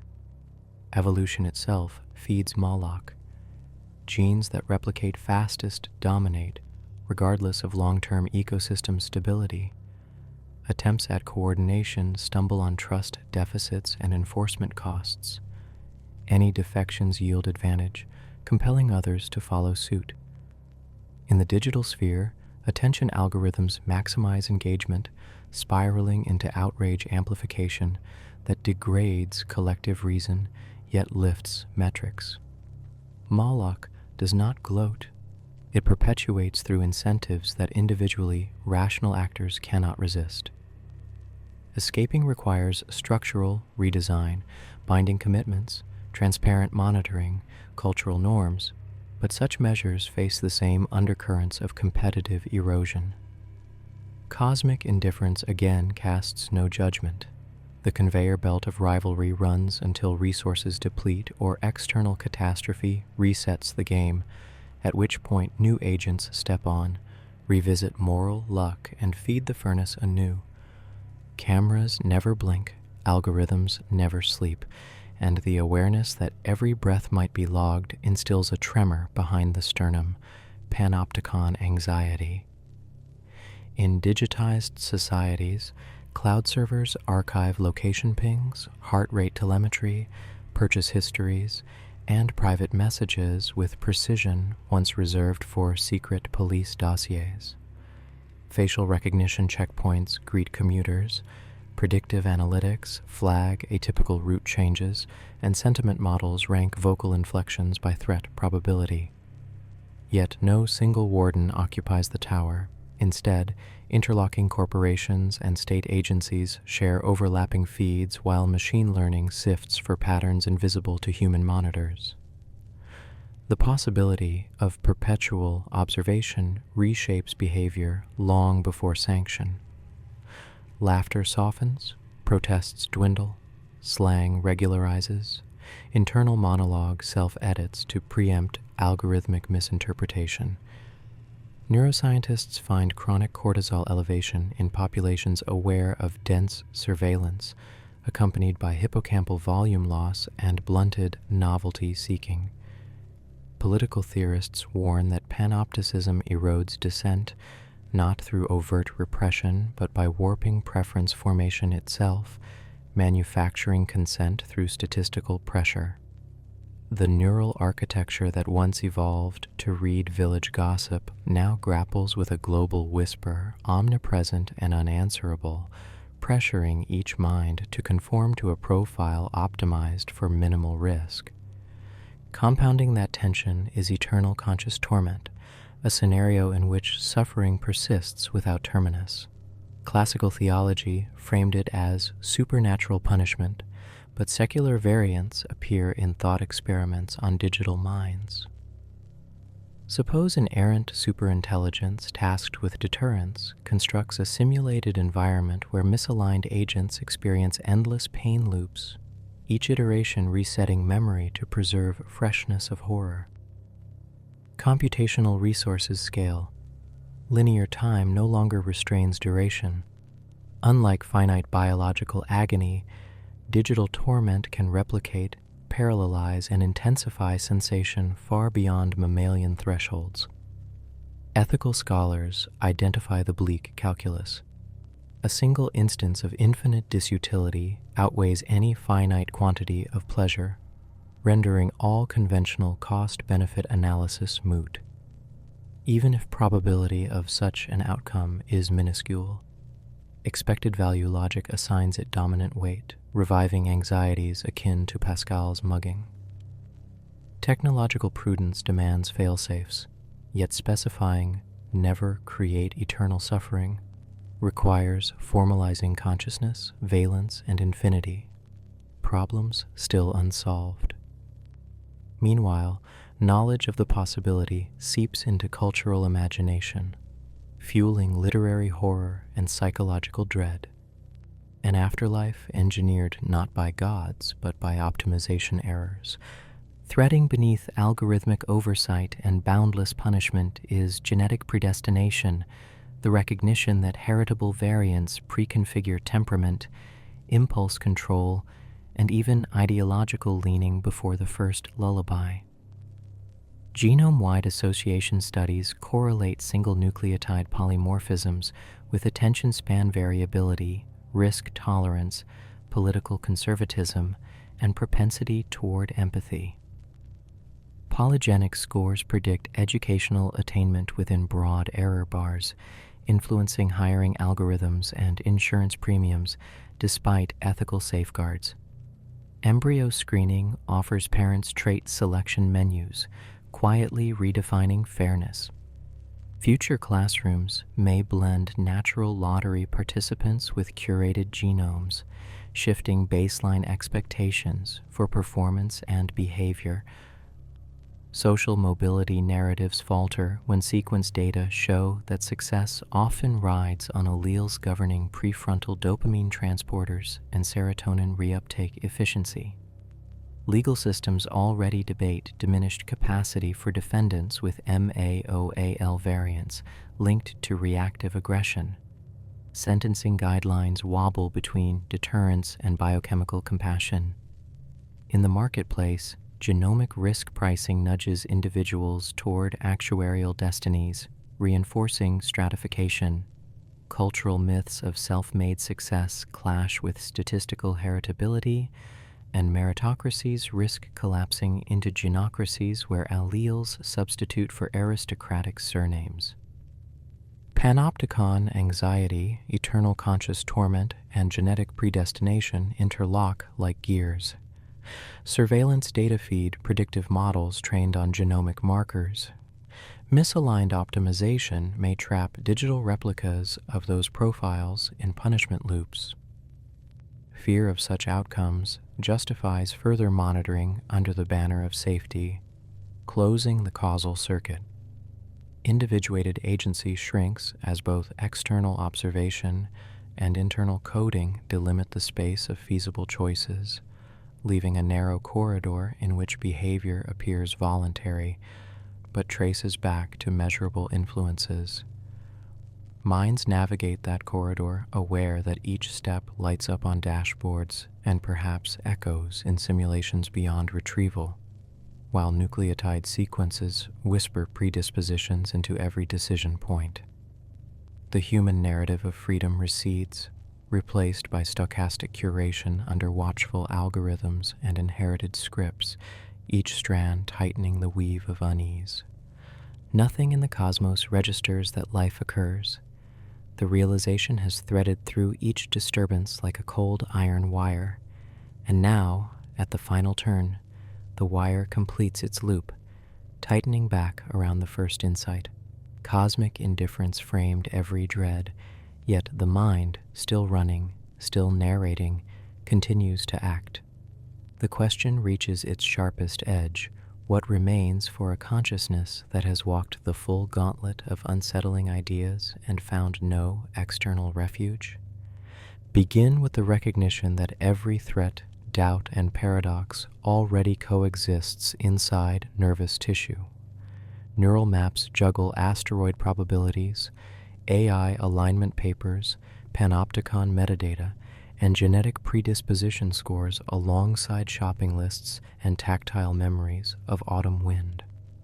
This multiplexing continues not because a logic engine decrees purpose, but because billions of neuronal firing patterns sustain metabolism through predictable rhythms. Even despair requires ATP.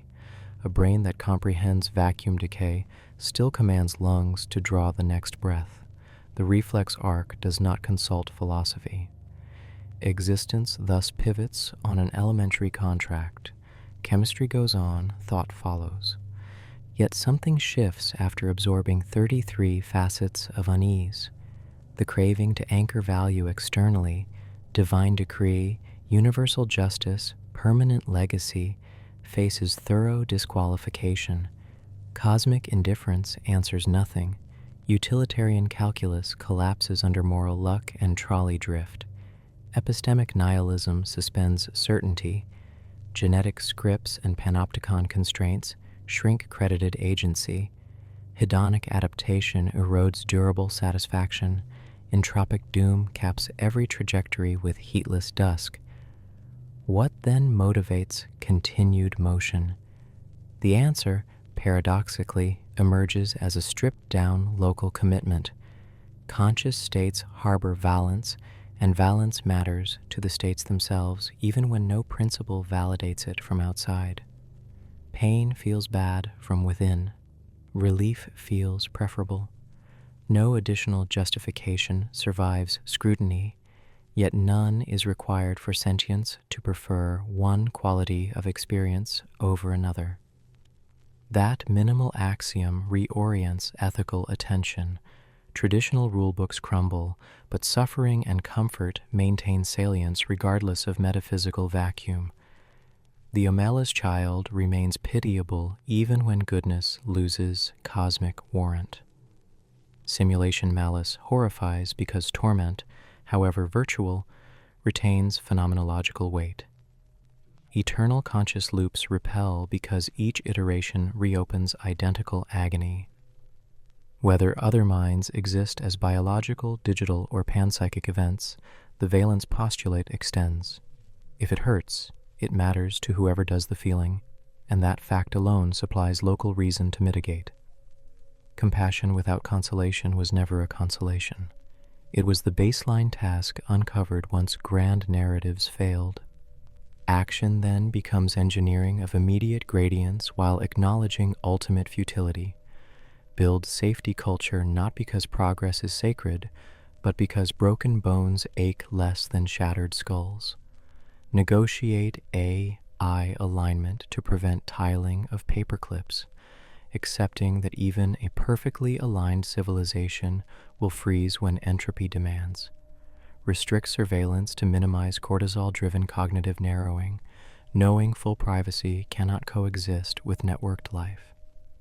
Regulate embryo editing so that chance at flourishing distributes beyond hereditary privilege, despite understanding that perfect fairness is unreachable. These moves are palliative, not redemptive. They operate on timescales shorter than cosmic heat death, yet longer than a single sigh, carving islands of relative ease inside oceans of indifference. The metaphors of navigation replace conquest. Existential risk management is lighthouse tending, not terraforming the void. Moral deliberation becomes triage under shifting triage criteria. Identity maintenance, haunted by Theseus puzzles, adopts version control practices, preserving coherent pointers even as substrates refresh. Communities resembling mutual aid networks eclipse visions of empire. They trade illusions of permanence for resilience measured in generations, maybe centuries. Short horizons do not negate significance. They scale it. A day's comfort delivered to one frightened animal earns stature precisely because nothing immortal waits to balance the scales. Meanwhile, dread persists. The amygdala does not forget evolutionary alarms simply because frontal lobes accept absurdity. Skin prickles at surveillance's ghost. Heart quickens at probabilistic dooms. Grief flares when luck singles out an innocent. The mind alternates between composure and surge, like a sailor trimming sails amid fickle winds. Meditation, quietist practice, psychedelic therapy, each disciplines reactivity without promising erasure.